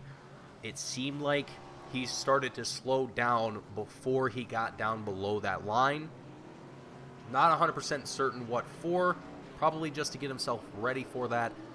But that's just one of those things that you mentally kind of have to account for. You have to realize that there's other drivers behind you that may not have the same intention as you. They might not want to come down into pit road yet. So, you getting on the brakes and going from, while it might not seem like much, going from 180 to 140 miles an hour, that's a huge, huge difference in speed. And oftentimes, drivers don't have enough time to react to that. So, enough of a jibber jabber there. That wasn't a stab to anybody. That not trying to make anyone upset here. Just pointing out that pit road entry can be tricky, and sometimes things can get spicy. Especially as you said, with just the speeds that they're running at Talladega and how close they are. It's yeah, I wouldn't have said that was anyone's fault really. That's just unfortunate how that one kind of played out, but it is what it is, and we'll get them stacked back up and ready to go again. And just an interesting side note, because I like my stats. Mason, did you know that Talladega actually opened 53 years ago and 1 week back in September 13th of 1969? You know what? So I didn't know that. Well, I kind of knew that, to be quite honest with you, Gareth, but I didn't know the exact date. But it's incredible, the history of some of these tracks, the likes of Talladega, North Wilkesboro, Daytona, just to name a few right off the top of my head. You want to go to road courses, you can talk about Spa, you can talk about Monza. I mean, just absolutely phenomenal, historic tracks that have just been a staple in motorsports, and I think Talladega has definitely earned its spot amongst those places.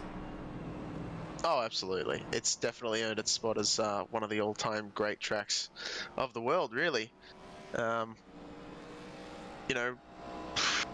mean, it might not have the prestige of Daytona, but in terms of racing, I actually think it's I'm gonna just say it. I think I like it better than Daytona. It's just me personally. I don't know about you, Mason, but yeah. I think I could agree with you there a little bit. I think Talladega has a lot more pack racing when the conditions are right, when you have the right cars, like these ARCAs, excuse me, I believe these are ARCAs. If I think I got it incorrect. Okay, they are ARCAs. I got it wrong on a broadcast before. I was saying super late models, and I was kicking myself in the rear for it. But anyway, I think it might have been this one. Anyway, that's impressive. Kicking yourself in the rear. That's impressive. Yeah, I mean, as far as Daytona is concerned, though, I think the road course there it's pretty interesting. It's pretty fun seeing, especially IndyCar or even IMSA with the Endurance Series racing there. I think that's always kind of pretty interesting to see, seeing the likes of prototypes and Lamborghinis and Porsches racing around a super speedway. That's always a sight to see. But anyway, what has kind of worked out in the favor of William Britton after that little bit of contact that he had with Alexander Balderas, the 99 machine, he's going to lead this race here, Gareth. Oh, yeah.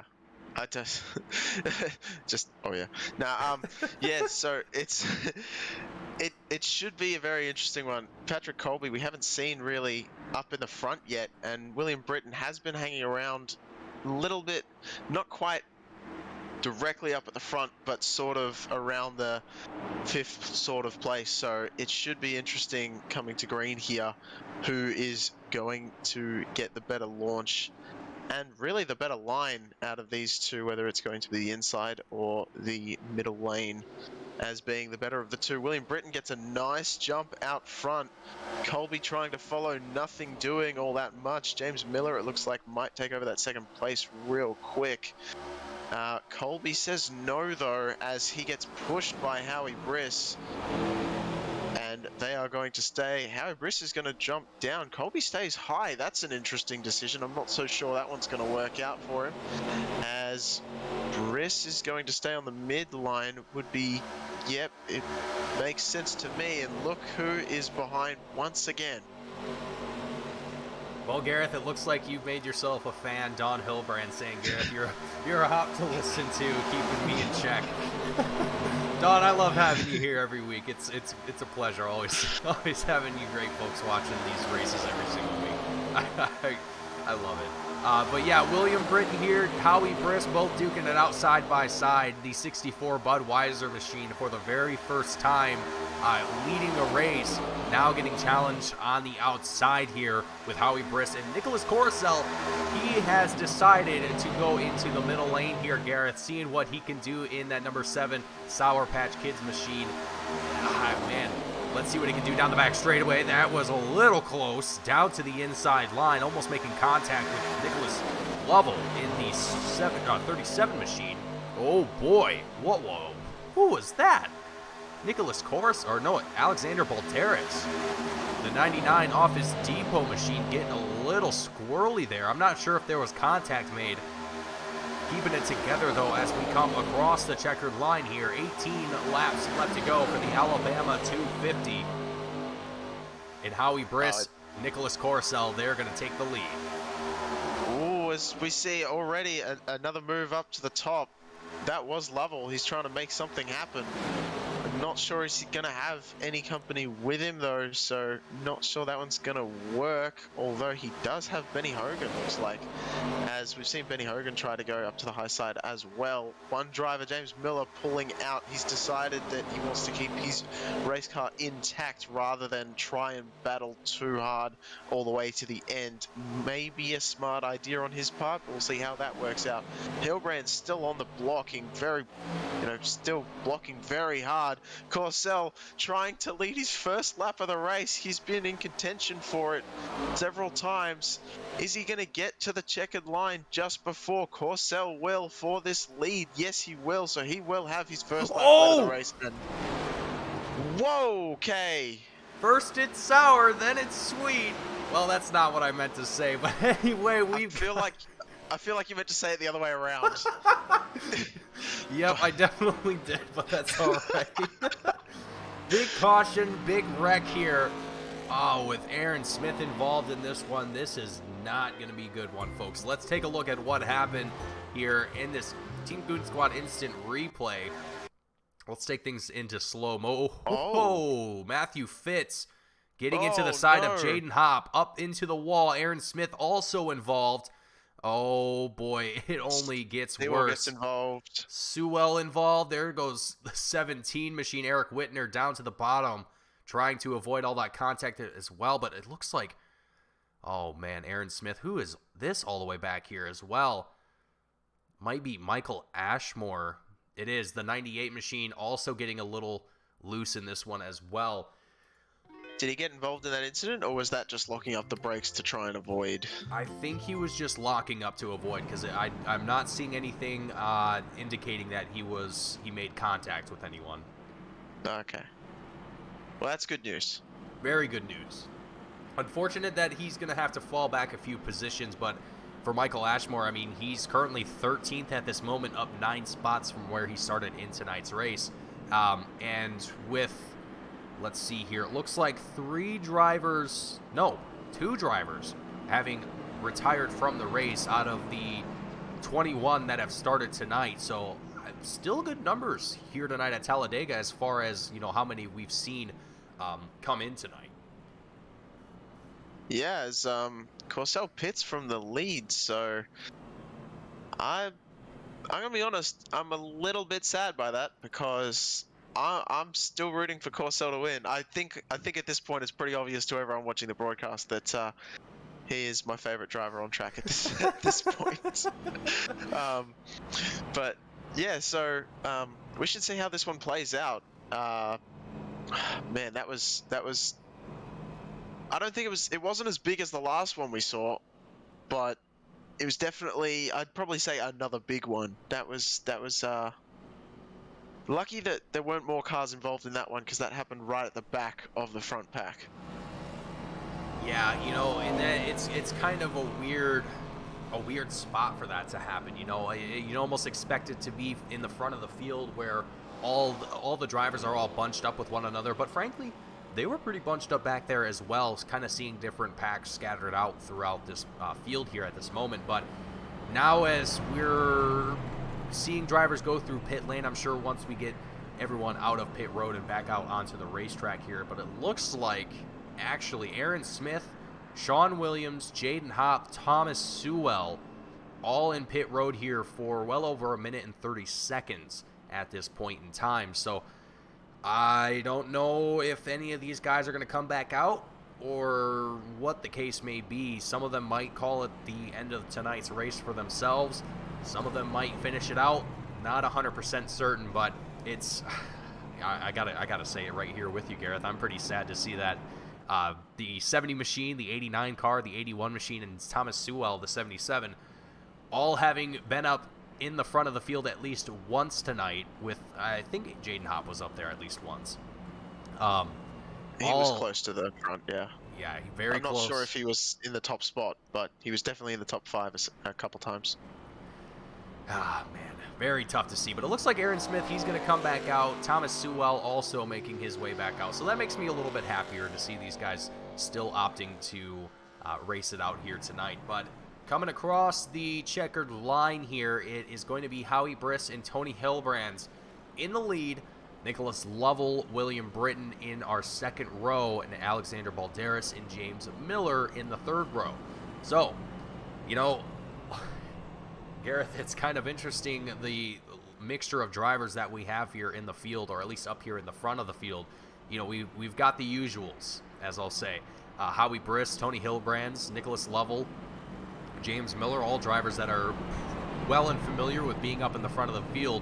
And then you have William Britton, Alexander Balderas, some other drivers that aren't up here currently that have been able to get some laps, in the front of the pack and just have an opportunity to see that, clean air in front of them with no other competition around. That's always just a great feeling, just to be able to say, hey, there's not a single car in front of me. I don't have to worry about a thing.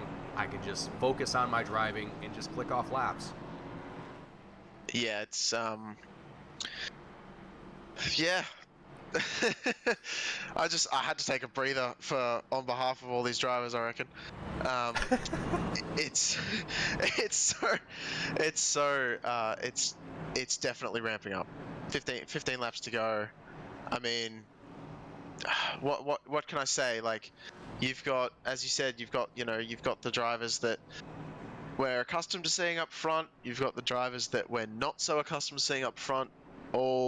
All very close together, all tightly packed, and you can get a big run all the way from 20th, and with like 2 laps to go, and find yourself towards the front of the pack heading for the checkered. So it certainly is interesting and shaping up to be quite the interesting finish. One thing to note is that, I mean, I know it's fairly obvious from the broadcast, but we have the checkered flag, or the checkered line is actually at Talladega. It's past the tri-oval because they wanted to make it different to Daytona. So should be an interesting, longer series of draft after the fourth corner to the finish line to see if we can get something going. But Howie Briss, Tony Hillbrand's ready to start things off for 15 laps left in this event. So definitely something interesting to look forward to as Howie Briss gets a good launch and Tony Hillbrands is trying to find his way through, as well as getting a better push from William Britton than Nicholas Lovell was giving Howie Briss as they stack up once again. The heat is on, and it is time to go with 14 laps to go here at Talladega for the Alabama 250, the 2022 VRL Cup Series. It is Tony Hilbrands in the lead, side by side with Howie Briss in the 97 car, down on the inside as we work our way into turn number 3. William Britton, the 64. I didn't catch that. Oh, no! No, not what we want to see. I looked away for 1 second, and oh, man, that's not what we want to see here. Let's take a look at the instant replay. Don Hilbrands, if you're watching, I'm sure you are, look away. Just close your eyes. Don't listen to what we're saying, because this is not what you want to see. Ooh. Big incident here. Let's go ahead. I want to back this up here just a little bit, too, just kind of get the lead up to all of this here, as there goes William Britton into the back end. Oh, look at Miller too, diving down to the bottom, leaving Alexander Balderas right in the target. Oh, and William Britton, no. Gareth, this isn't good. This is not good. No, Whitner got involved in that one as well. And then you see the 98 car of Michael Ashmore locking it down, once again spinning out, trying to avoid the accident. Looked like he did so that's good. And yeah, well, what is it the famous NASCAR saying, Mason? Oh gosh, you're putting me on the spot, Gareth. I can't do this. Cautions breed cautions, my friend. You know what? You're definitely right. I think this is the moment in tonight's race where we're going to see that happen here tonight. Let's hope it's not too many, though, Gareth. No. I'm certainly hoping not. We've got. No, Corso, what are you doing? Stop coming down. Oh. He's probably getting a little bit of repairs done. Maybe a couple of fenders pulled out from the wheel well if he got some slight damage. I wasn't quite able to catch if he did or not, but anyway, definitely playing favorites up here in the booth, I tell you. I mean, not a bad favorite to play for. I mean, Corcel, one of those drivers that hasn't really. I mean, he's been here for a lot of these. Well, actually, let me take a look here. Let me see how many races Mr. Corcel has been here. He's been here for 3 races this season. So, I mean, kind of a newcomer to the season. If I remember correctly, he has driven with some drivers in the VRL series, or has driven in the series before. I don't quite remember.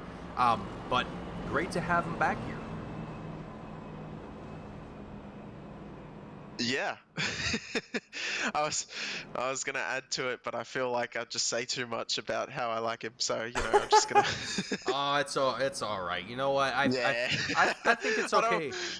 I think it's okay to play favorites.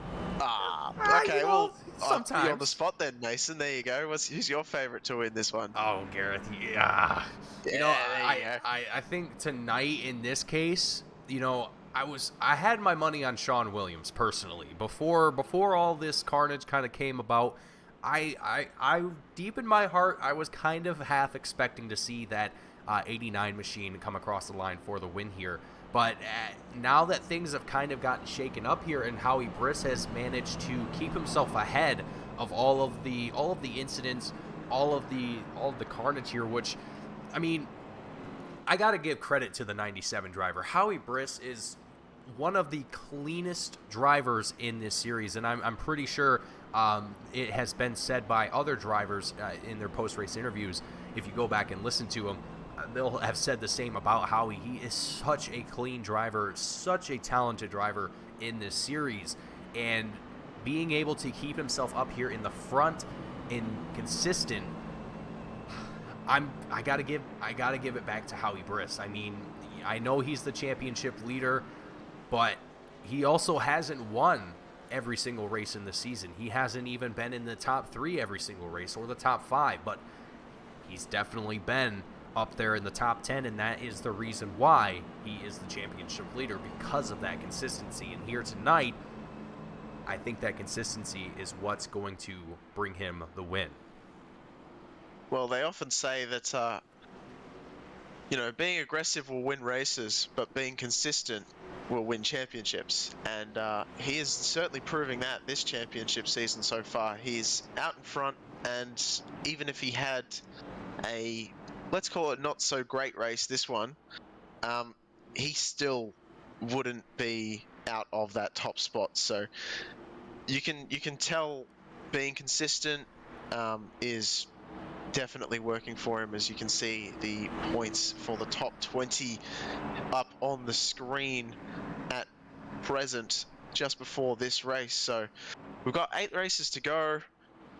You can gain about 200 or so. I think when you win you get about 200 or so points, 300 points. So that is incredibly vague, and I apologize for everyone when I said that, but yeah, so anyway, Briss at the moment is looking like he's in a fairly good spot for a title, but Hop and Lovell are not too far behind, as we see that Lovell is also starting right next to him on the front row, so could certainly be interesting. Hop a little bit further back in the pack, but also on the lead lap, so this could certainly be one to watch as we wind the clock down and the laps down.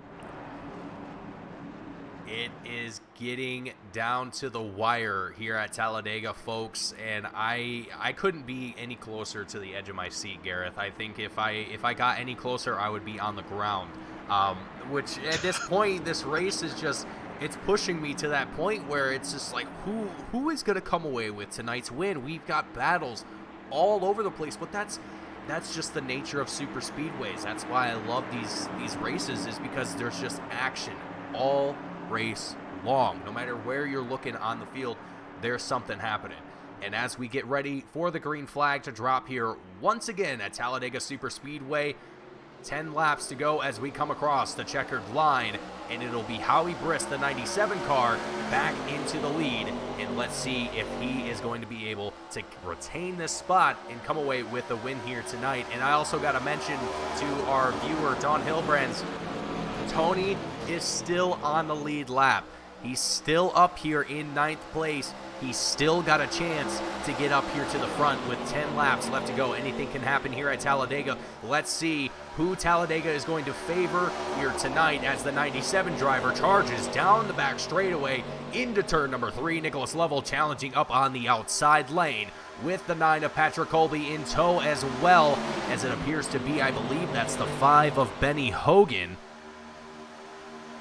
And Alexander Balderas as we come out of 4 and across the checkered line. Look at this battle for the lead as Lovell takes the lead, but only by inches.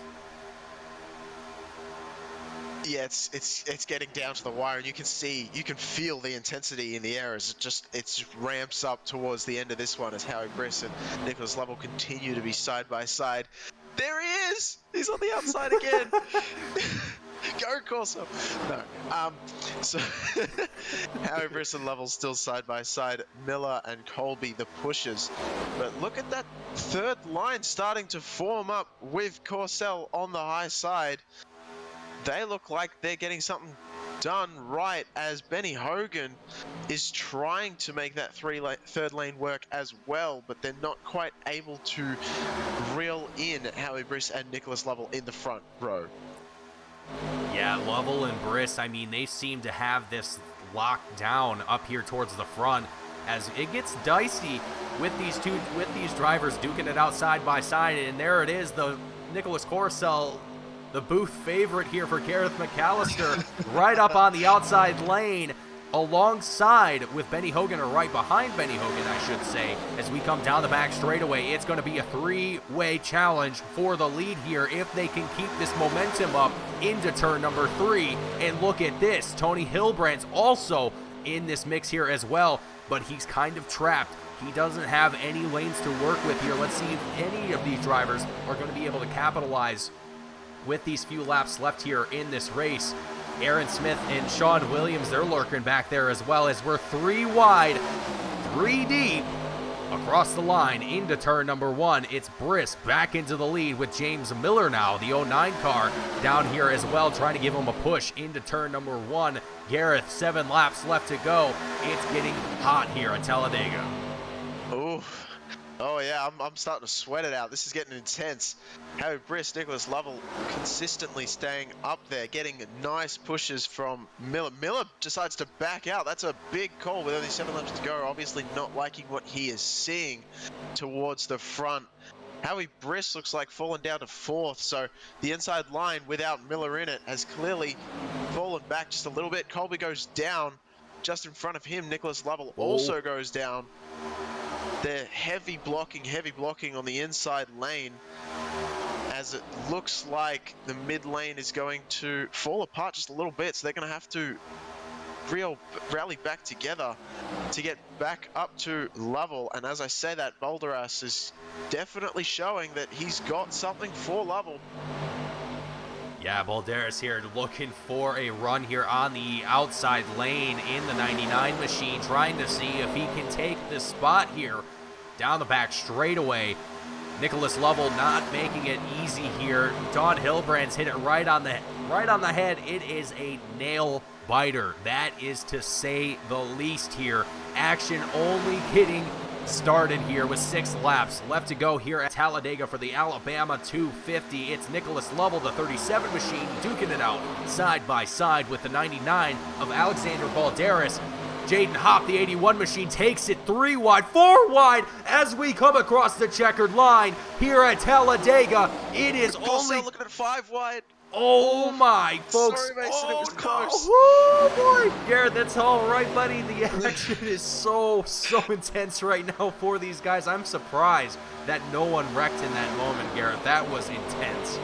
Well, Colby had to duck it below the yellow line, which you're not allowed to pass under the yellow line. He didn't pass. He managed to get back up into that spot that was vacated when he left, and surprisingly did not get the car loose when he came back up on track. So very interesting, very good stuff from him. Great driving all around from all these drivers, not getting into each other, especially when they got very close to going 5 wide on the front stretch. Very impressive stuff going around. But Jaden Hopp, all of a sudden, there he is. I mean, we were talking about him just a little bit ago, and he's been sitting there in the top 5, but I think he just led his first lap of the race.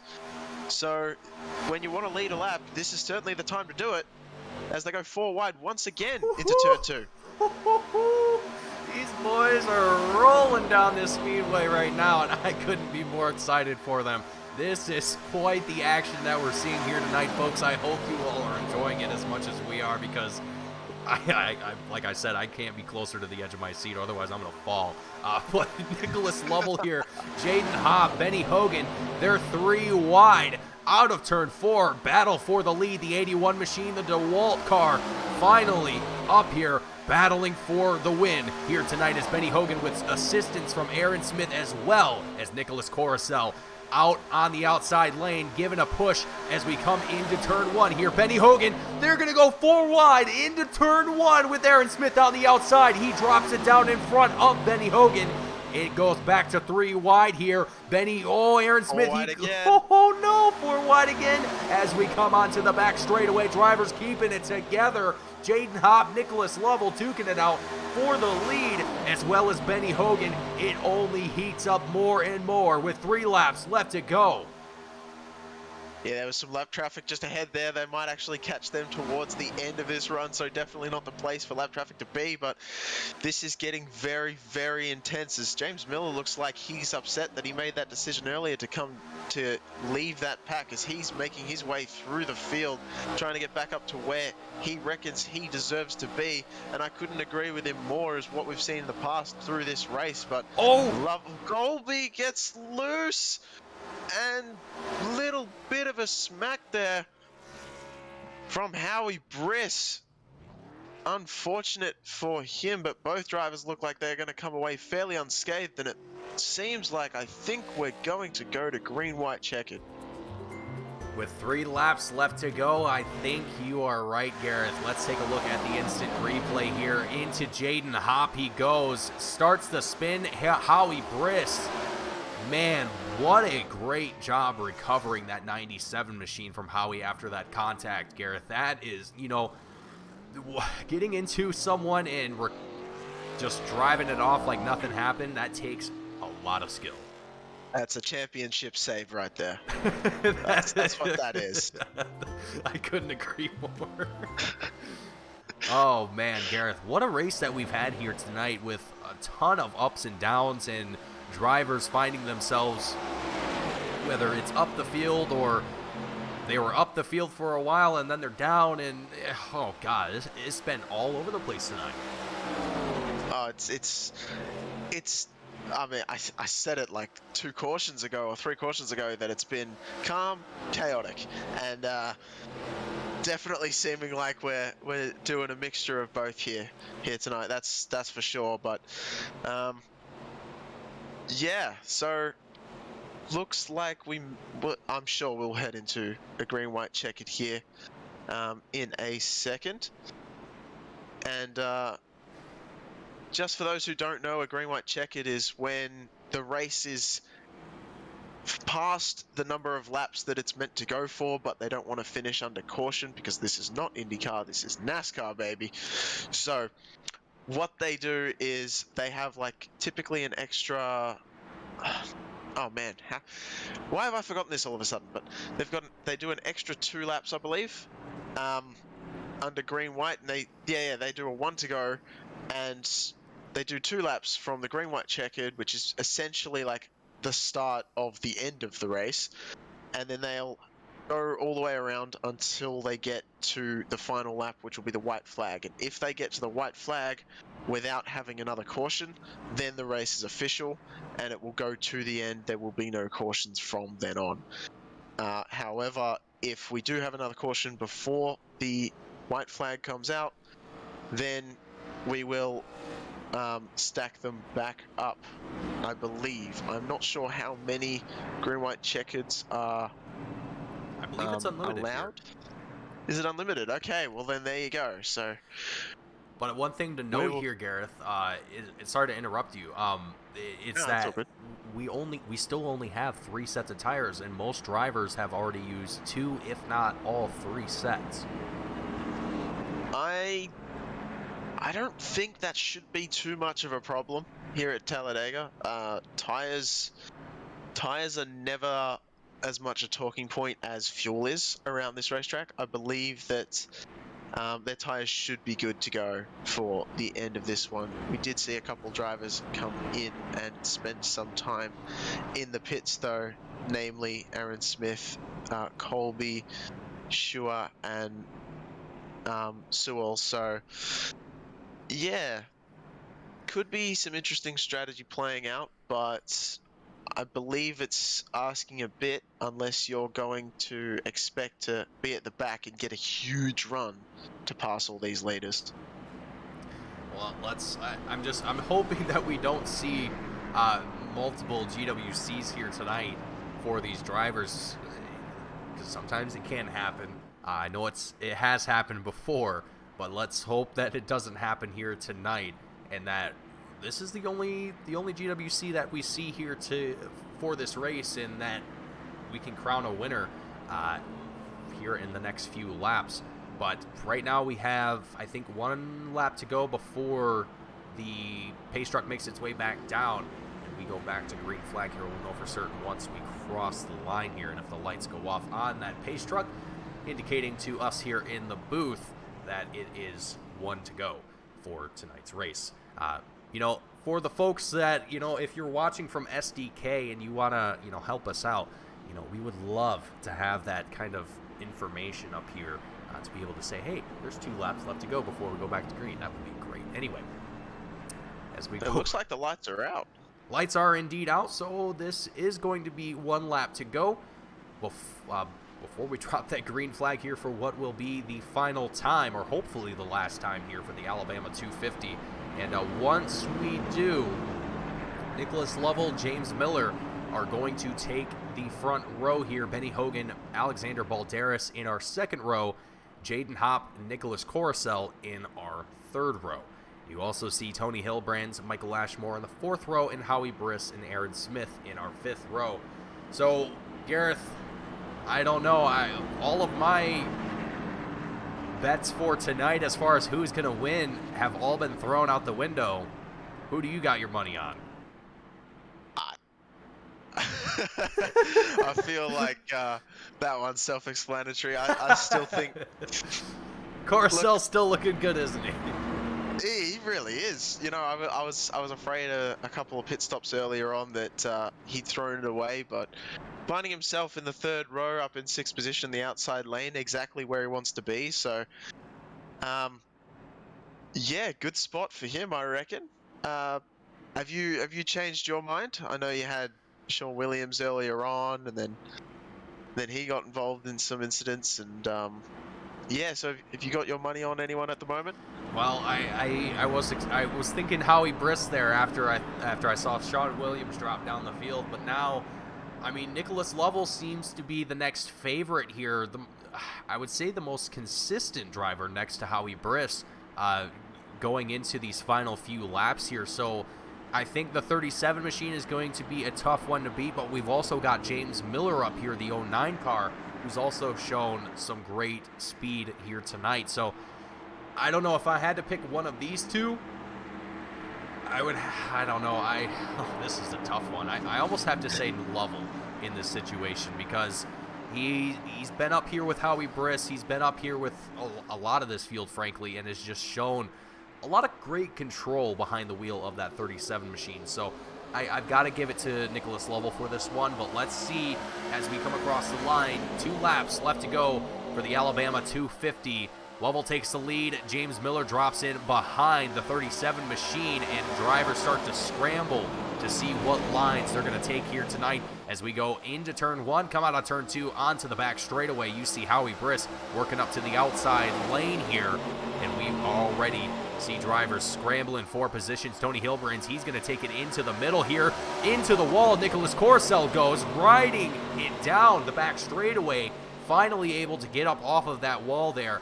That is going to cost him quite a lot of time here, unfortunately for the number 7 machine. But looking back up front, Nicholas Lovell still up here, keeping it up in the lead at the moment, but James Miller on the outside lane with Alexander Balderas. Tony Hillbrand's also in tow, but they're wrecking as we come just before. That's another big one.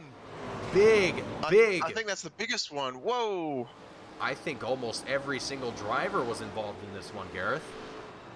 At least it seemed like it.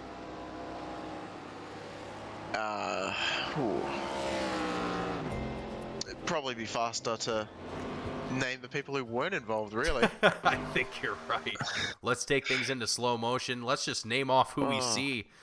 Nicholas Lovell, James Miller, Tony Hill. No, that's not Tony Hillbrand. That's Benny Hogan. Alexander Balderas, Patrick Colby, Tony Hillbrand, Michael Ashmore. Oh, man, it just gets worse and worse and worse. You see Scott Shire locking up his brakes, trying to avoid all of that as well. Gareth. Sewell gets involved in a late hit there, yeah, as well. This is a tough one. Trying to lock it down. Ooh. Oh, that's certainly stacked up the field again. One more time it will, and it's gonna swap the drivers in the lead here quite dramatically. I have to add here as well. And guess who is now leading this race once again? Well, that's an interesting one, because I was pretty sure I saw Sewell get involved in that very slightly. So I'm not sure. Is his front left bent in a little bit, or is that just the way I'm seeing it? It looks like it's got a tiny bit of damage. Yep, it definitely is. So I wonder if he stays out because he wants to try and make something happen, that's really going to affect the line that he is in front of, without the aero pushing down, because aero is such a huge thing, and no, it looks like he's going to bring it in to repair that bit of damage. So we might actually have Benny Hogan starting up front here. Or not. Looks like is he waiting for the pace truck to go past him? He might be waiting for the field Yes, he was. Okay, he was definitely waiting for the field. Okay, that makes more sense. So, interestingly enough, we have Thomas Sewell, who's still showing as the leader. What are you doing, Sewell? So I think he has to wait for the pace truck to go all the way around before he can go into the pits. Otherwise, he'll get a black flag. I think that's what's happened here. It's a bit of a chaotic sort of moment for a lot of these drivers. I'm not sure a lot of them know what's quite going on. I'm sure the teams are talking to them and trying to tell them where to go and what to do, but it seems a bit chaotic at the moment. Well, drivers trying to make the best of it, seeing what they do here. Well, trying to figure out what they need to do here before the end of the race here. And going into our second GWC of the night. Oh, I gotta say, this has been probably one of the most interesting races this season, with tons of action here tonight. And Don Hilbrand saying, pick your winner from the ones that are out. Everyone, either of your pick wrecks. Oh, Don. you know, that's pretty brutal. This That's is calling pretty... us out. You know what? I think I think she's onto something, though. I think we're showing our broad commentator's curse a little bit too much here tonight, Gareth. Well, I mean, Corsel's still in sixth, so I mean, he hit the wall, but avoided that giant accident. So like, not one to say that my pick's doing good, but he's not doing bad. So, but yeah, so I think Dawn's more aiming that one at you. I'll be honest. Calling me out here. Oh boy, yeah. I think sometimes she even said it herself today, though, when Tony Hilbrand's got involved a little bit earlier in the race. She said that I'm the one that caused it this time. She said, "Wow, now I jinxed him," and it made me feel a little bit better, because this time it wasn't my fault. Because I know in the past I've been rooting for Tony Hilbrand's a little too much, and I think sometimes it doesn't end well for whoever I happen to choose for that race to win, which seems to be a pretty common trend, which kind of indicates to me that maybe I should just pick a random driver next time. It might actually work out in their favor. Who knows? I mean, the commentator's curse is definitely a real thing. Oh god, it's so real. It so is. It happens all the time in every series, no matter where you are. It's where whenever they choose to look at someone, it's not all the time, obviously, but it can strike hard when it does. But interesting to note, Sewell stayed out. Oh no, he did come in, didn't he? Yeah, he did. So, but he's come back out and he's maintained position. Or, no, maybe he was just waiting for I think he was just waiting. Is he still damaged? So he is still damaged slightly on the front left. So I think he actually didn't come down. I just got to double check myself there, but yeah, no, he did come down. No, he didn't. Never mind. I double checked that again. He did not come down. He waited for the pace truck to come around and he stayed out. So he can still finish well as long as he stays in the draft. If he tries to pop out, I don't think the air will be kind to the front of that car for him. As we get ready for our second green-white caution, we've got Benny Hogan, Alexander Balderas, Aaron Smith, Scott Schuer. It's Schuer, isn't it? It is Schuer. Shire. I'll get it one of these days.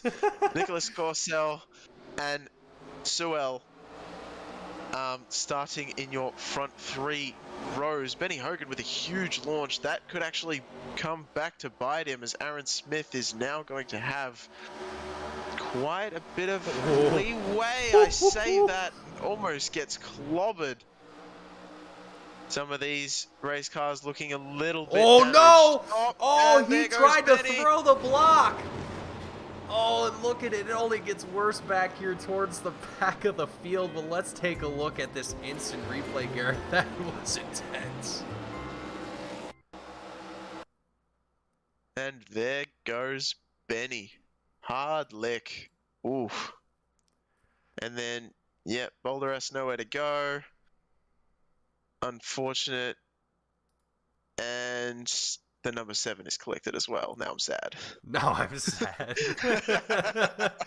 Oh, man. Garrett's favorite has been involved in this one. Scott Shire, Jaden Hopp. It looks like even Alexander Balderas, I think you mentioned that already, also collected in this one.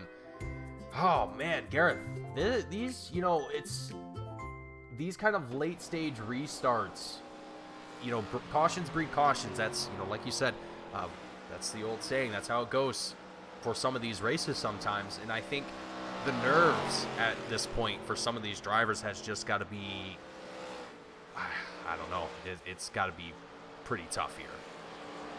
It's it's definitely it's a balance. So I reckon it's a balance in these drivers' minds where they're like, I just want to get to the end, so I'm not going to push so hard and make up the moves. But at the same time, you're a racing driver, and in your mind, you're thinking, I've got to make up as many positions as I can, as quickly as I can, because the race is going to end soon. So it's a fine balance that they haven't quite worked out yet, but I'm sure they will, coming to the next start, I hope, where they'll figure out the balance of like just how hard to push, just how calm to be, and they'll get this one finished up. Oh, Aaron, you Aaron sneaky little guy. It's almost every single race we'll see that happen where drivers are all fake. I love that about this league. I feel like I see it the most here with this league in particular, where drivers are just trying to fake each other out in pit lane. I love it. But anywho, Howie Briss, Benny Hogan, Jaden Hopp, Nicholas Coruscant, all taking that opportunity to come down here into pit lane and start a little bit further back. Sean Williams getting the wave around to come a lap back here. Still going to be a lap down once he comes stacked up to the rest of the field, I do believe. I don't think he's going to get another wave around. I don't think that's a thing. But anyway, it appears to be, based on timing and scoring, it's showing Thomas Sewell as the leader, but I don't think that's correct here. I'm a little bit confused. Nope, I think he's actually signed out of the race here. I'm not showing him on the racetrack at this moment. So I think the 77 machine has officially retired from the race, going to be watching the finish from the pits. And Aaron Smith, Tony Hilbrand's going to be in the front row here. Dawn, if you're watching, it's time. The 92 machine is back up in the front. Let's go. It was only a matter of time, and hopefully we'll get to see a great battle here between Aaron Smith, Tony Hilbrand, James Miller, who's been another driver, as well as Nicholas Lovell. Can't forget him. All of these drivers have been fighting for this lead spot all race long, and even Alexander Balderas, the 99 machine, while he hasn't really been up here leading a lot of laps, I should say. I'm pretty sure he did lead a lap or two. He's still been up in the front of the field trying to fight for that lead spot. So got to give credit where credit is due, and Alexander Balderas definitely deserves that. But we're going to take one quick second here, folks. We're going to step away for one final time. I need to grab some water because my throat is drier than the Sahara. And when we come back, we will finish up, hopefully, what is the final GWC here tonight at Talladega Superspeedway. Stay tuned. Don't go anywhere. Don't miss any of the action here on Team Goon Squad. We'll be back for more in just a moment.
Welcome back, race fans.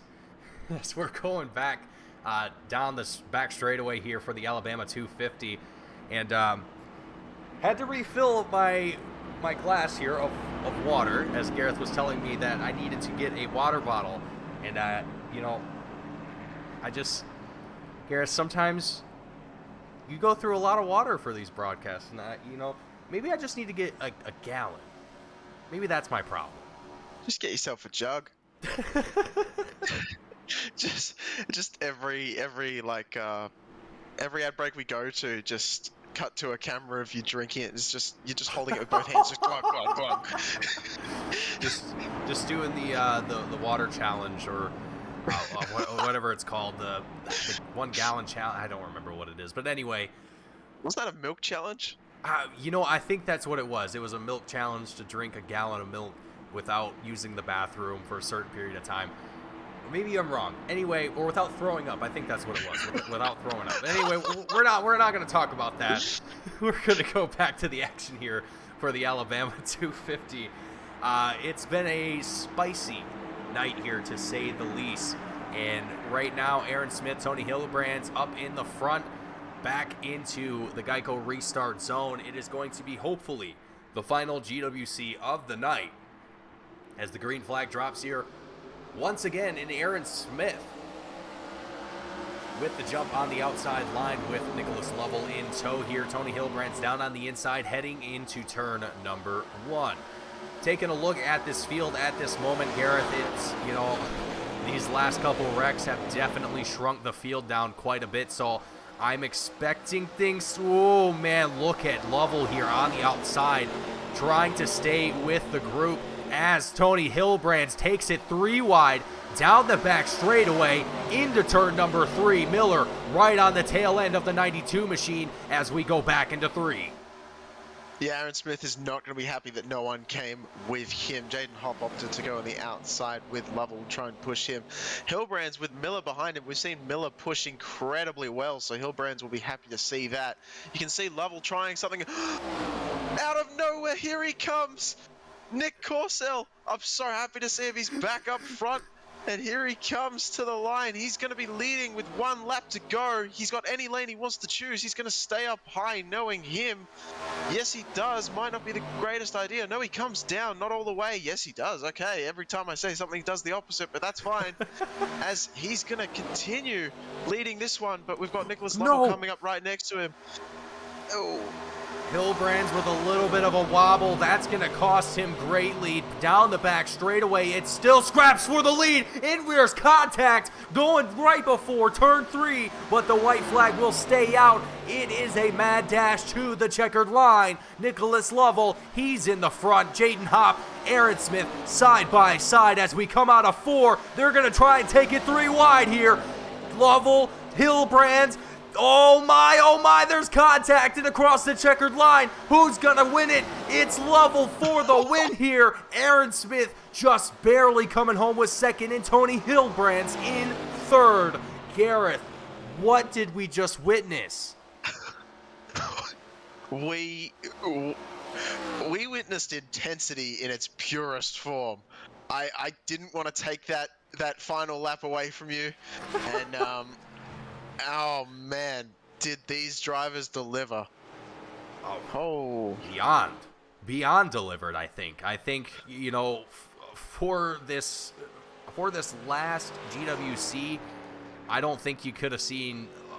Well, I think that's definitely debatable. But this was a great battle that we've seen here. One of the best that we've seen here so far this season, out of all the oval races that we've seen throughout the 2022 Cup Series. So for Lovell, the 37 machine now going to be coming home with his 2nd win of the season, in 3rd place for the championship as well. This is definitely going to give him a little bit of a boost back up into 2nd place for the championship, as well as Jaden Hopp, after his win last week at Darlington, pushed his way into 2nd place. So for Nicholas Lovell, he's back up into 2nd now in the championship, and with 2 wins to his name, And with Talladega, I mean, what a way to come home with a win here tonight. Let's get ready for our post-race interviews. And Gareth, I mean, what are your thoughts on this?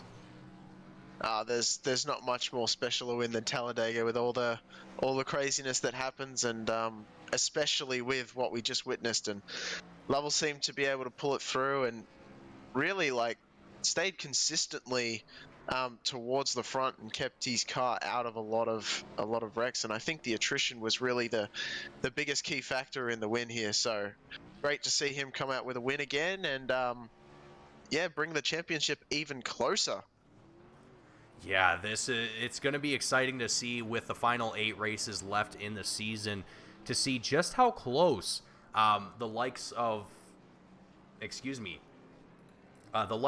Hopp and Nicholas Lovell are going to be able to bring that championship to a little bit closer to one another, as our timing and scoring software has decided to take a little bit of a nap here. We're going to go ahead and correct that here momentarily. But as we get ourselves ready for our post-race interviews here, folks, you know, I got to say this is one of the best races that we've seen in the past few weeks, as far as, you know, just battles for the lead and things of that nature. But we're going to go ahead and get ready for the first driver up here in the booth, and that's going to be Tony Hilbrands, coming home with 3rd place here tonight. Tony, welcome to the booth. It just seems like it's been a while, and I know that you've been gunning to get up here into a top 3 or even just a win in general. And now here at Talladega, after what was an incredible fight back up to the front of the field, how does it feel to be up here on the podium at Talladega? Well, after I broke my wheel on like the 3rd or 4th, the last caution, I don't remember how many now because I don't remember how many green-white checkers we had.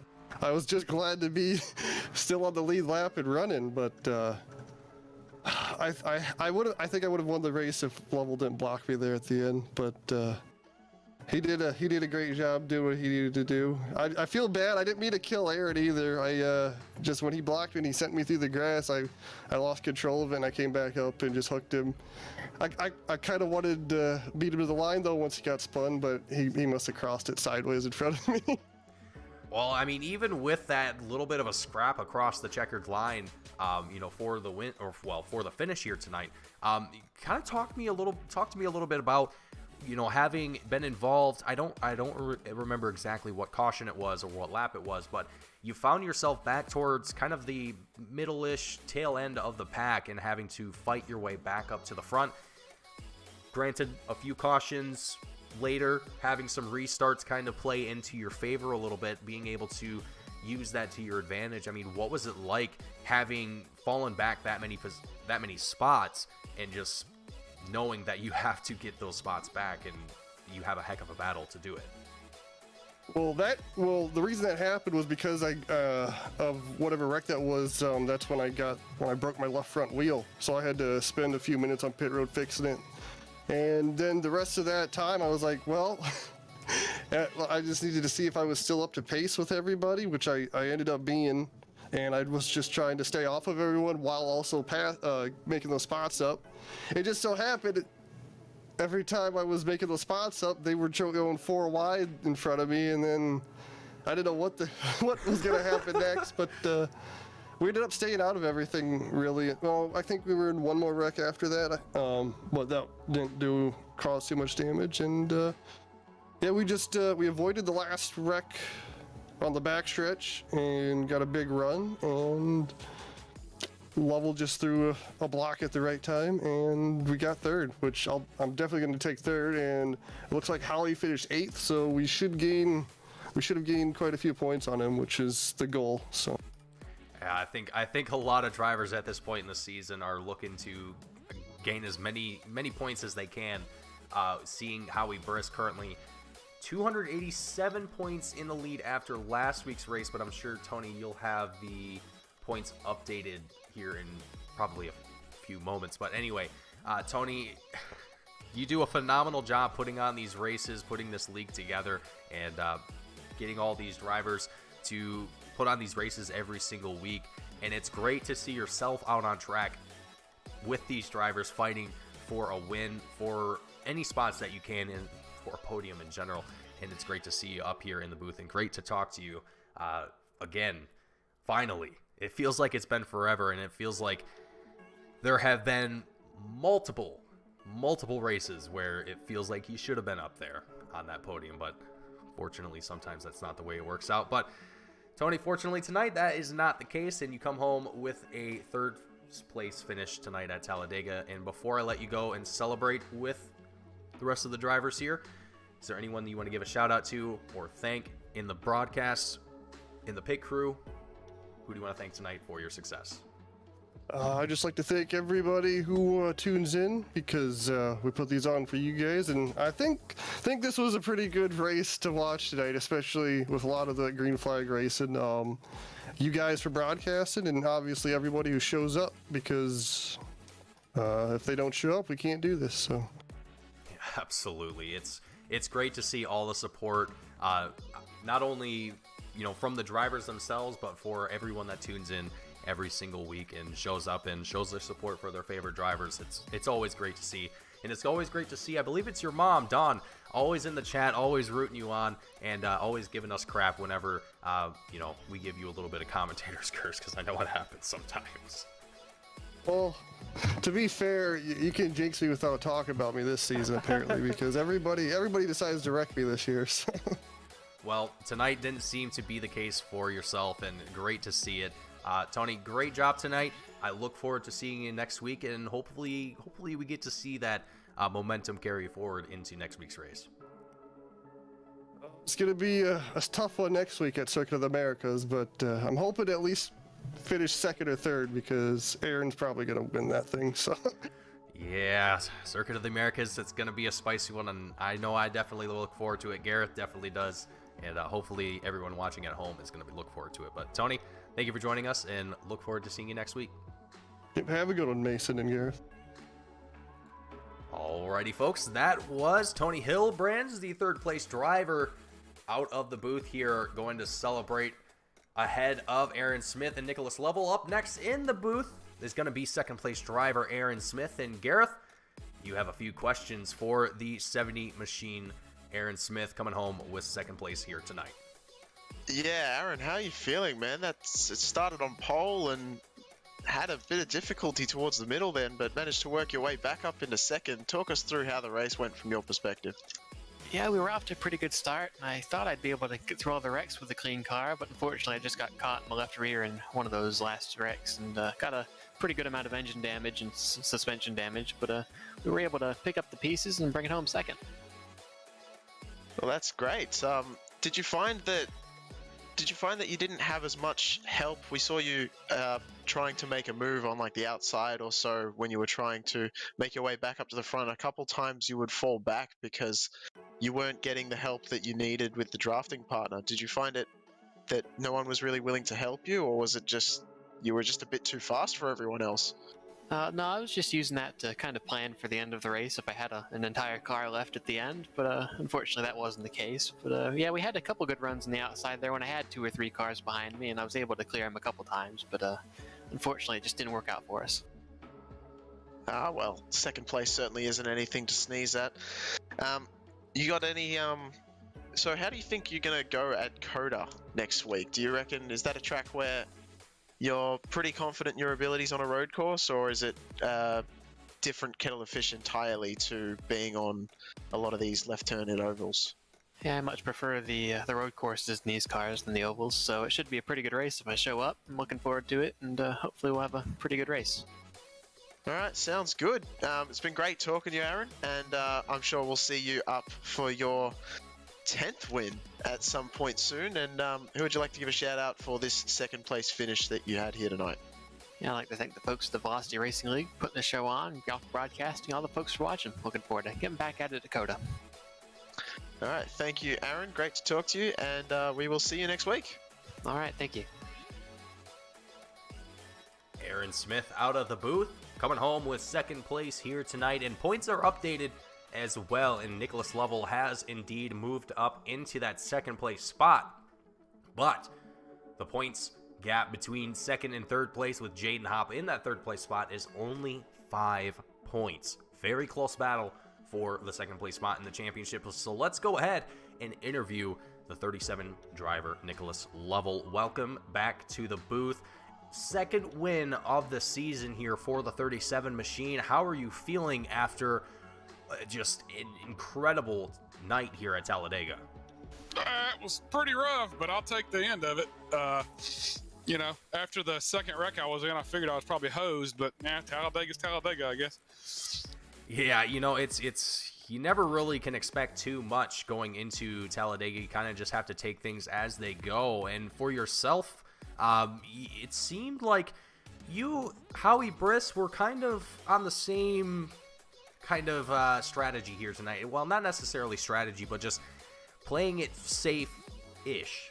Being as smooth as possible, just being as consistent as possible, you know, not really taking too many seemingly risky maneuvers. At least that's what it seemed like from my perspective up here in the booth. You know, we had other drivers in the field that were really pushing, really gunning for positions. I mean, we had drivers like Aaron Smith who were running out the outside line, dropping all the way down to the bottom of the field to take that lead. You could also include, I believe, Alexander Balderas in that mix. There was also the 17 driver, Eric Whitner. There was a bunch of action here tonight, Nicholas. And, you know, for yourself and Howie Briss, you two seem the most tame out of the field. So was that kind of your strategy here tonight, or did you just kind of read the rest of what was going on around you and just play off of that? Yeah, I don't know about Howie, but I know I was watching the whole time, and nobody seemed stable for the first 80 laps, so I figured I'd stay middle or back and wait it out. Still got in wrecks anyway, but didn't get the car tore up too bad. I knew if I got up front, I could block for a couple laps and maybe get lucky. And, you know, I threw that block down the backstretch, and Caressel got turned, and after he got turned, I had a pretty good shot at winning it. That block I threw on Tony was going to go one of two ways. I was either going to be in the infield wall or I was going to win it. So that was a big risk, but it worked out. Yeah, it definitely did. And coming home with the win here tonight at Talladega, it's always got to be a great feeling. And with that, you also move back into that second place spot for the championship after being knocked out of that from Darlington last week.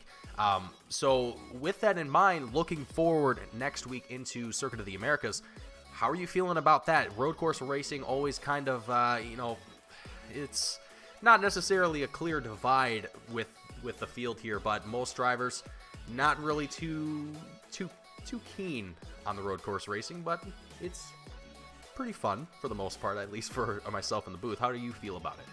Yeah, I can usually run top 8 out of the group at a road course. My problem is I forget what I'm doing halfway through it and run off the track. So, you know, if I can be consistent and not burn the tires off, I could probably run 5th or 6th. I mean, I'm definitely not going to win it. I don't even think I've ever run at COTA, honestly. So, that'll be fun. But yeah, if I could just be consistent and not miss a bunch of corners, you know, that's the key. You know, being consistent is the hardest thing for me. Yeah, you know, consistency, especially at road courses, it's probably the toughest thing to do, you know, because it's not always the same track that you're going to, and every turn is a little bit different in how you have to approach it, and you're not exactly going to hit the marks the same way every single time. But with that out of the way, Nicholas, before we let you go and crack open that champagne bottle and celebrate your win here tonight for the Alabama 250, is there anyone watching the broadcast, anyone at home in the pit crew that you want to shout out and thank for your win here tonight? Not that I know of, man. It was good to talk to you. Hope I get to talk to you again soon. Maybe I'll get lucky. You never know. Well, let's keep that momentum up there in the 37 machine. You've had it all season long. It's great to see you up here battling with the leaders and really putting on a good show. And for yourself for the championship, second place ain't too bad. You know, you're doing pretty good here, Nicholas. Yeah, I'm gonna need Howie to have a few wrecks. That's what I'm gonna need. Well, let's hope that for the sake of yourself that we'll see that. Well, not necessarily see Howie wreck, but maybe see races play out a little bit more in your favor. I'll just knock him out of the way. I'm knocking him out of the way. I won't wreck him. I'm knocking him out of the way. All right. Well, thank you for joining us up here in the booth tonight, Nicholas. It was great having you, and congratulations once again on your win. And I look forward to seeing you next week at Circuit of the Americas. Yes, sir. Good talking to you. Absolutely. Have a good one. Alrighty, folks. That is going to conclude our post-race interviews. And let's go ahead and wrap up our thoughts about tonight's race, Gareth. Going into it, Talladega is, like I said during that last interview there, you can't really expect too much. You kind of just have to play it for, as it goes on. Because anything can happen. Anything can happen in the blink of an eye. So seeing how tonight played out and with all the changes we had throughout the field, it was really exciting to see just all these drivers having an opportunity to take the lead, get themselves a podium, whatever the case may be. But I gotta say, Alabama 250 definitely put on a show here tonight. Oh, absolutely. There's no doubt in my mind that was one of the best just Talladega races I've ever seen. Like the intensity ramped up very quickly, and fantastic racing from all those involved, and it was just great to see. It really was. Absolutely, I couldn't agree more. And that's gonna conclude our coverage here tonight of the 2022 VRL Cup Series Alabama 250. My name is Mason Heimbaugh. Join alongside me, Gareth McAllister with Team Goon Squad, bringing you the action here tonight. Thank you all for tuning in and watching. If you enjoyed what you saw, hit that like button and don't forget to subscribe.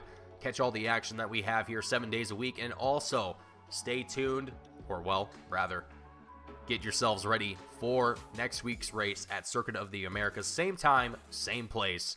We will see you all next week. Thank you all for tuning in. We will see you all next time.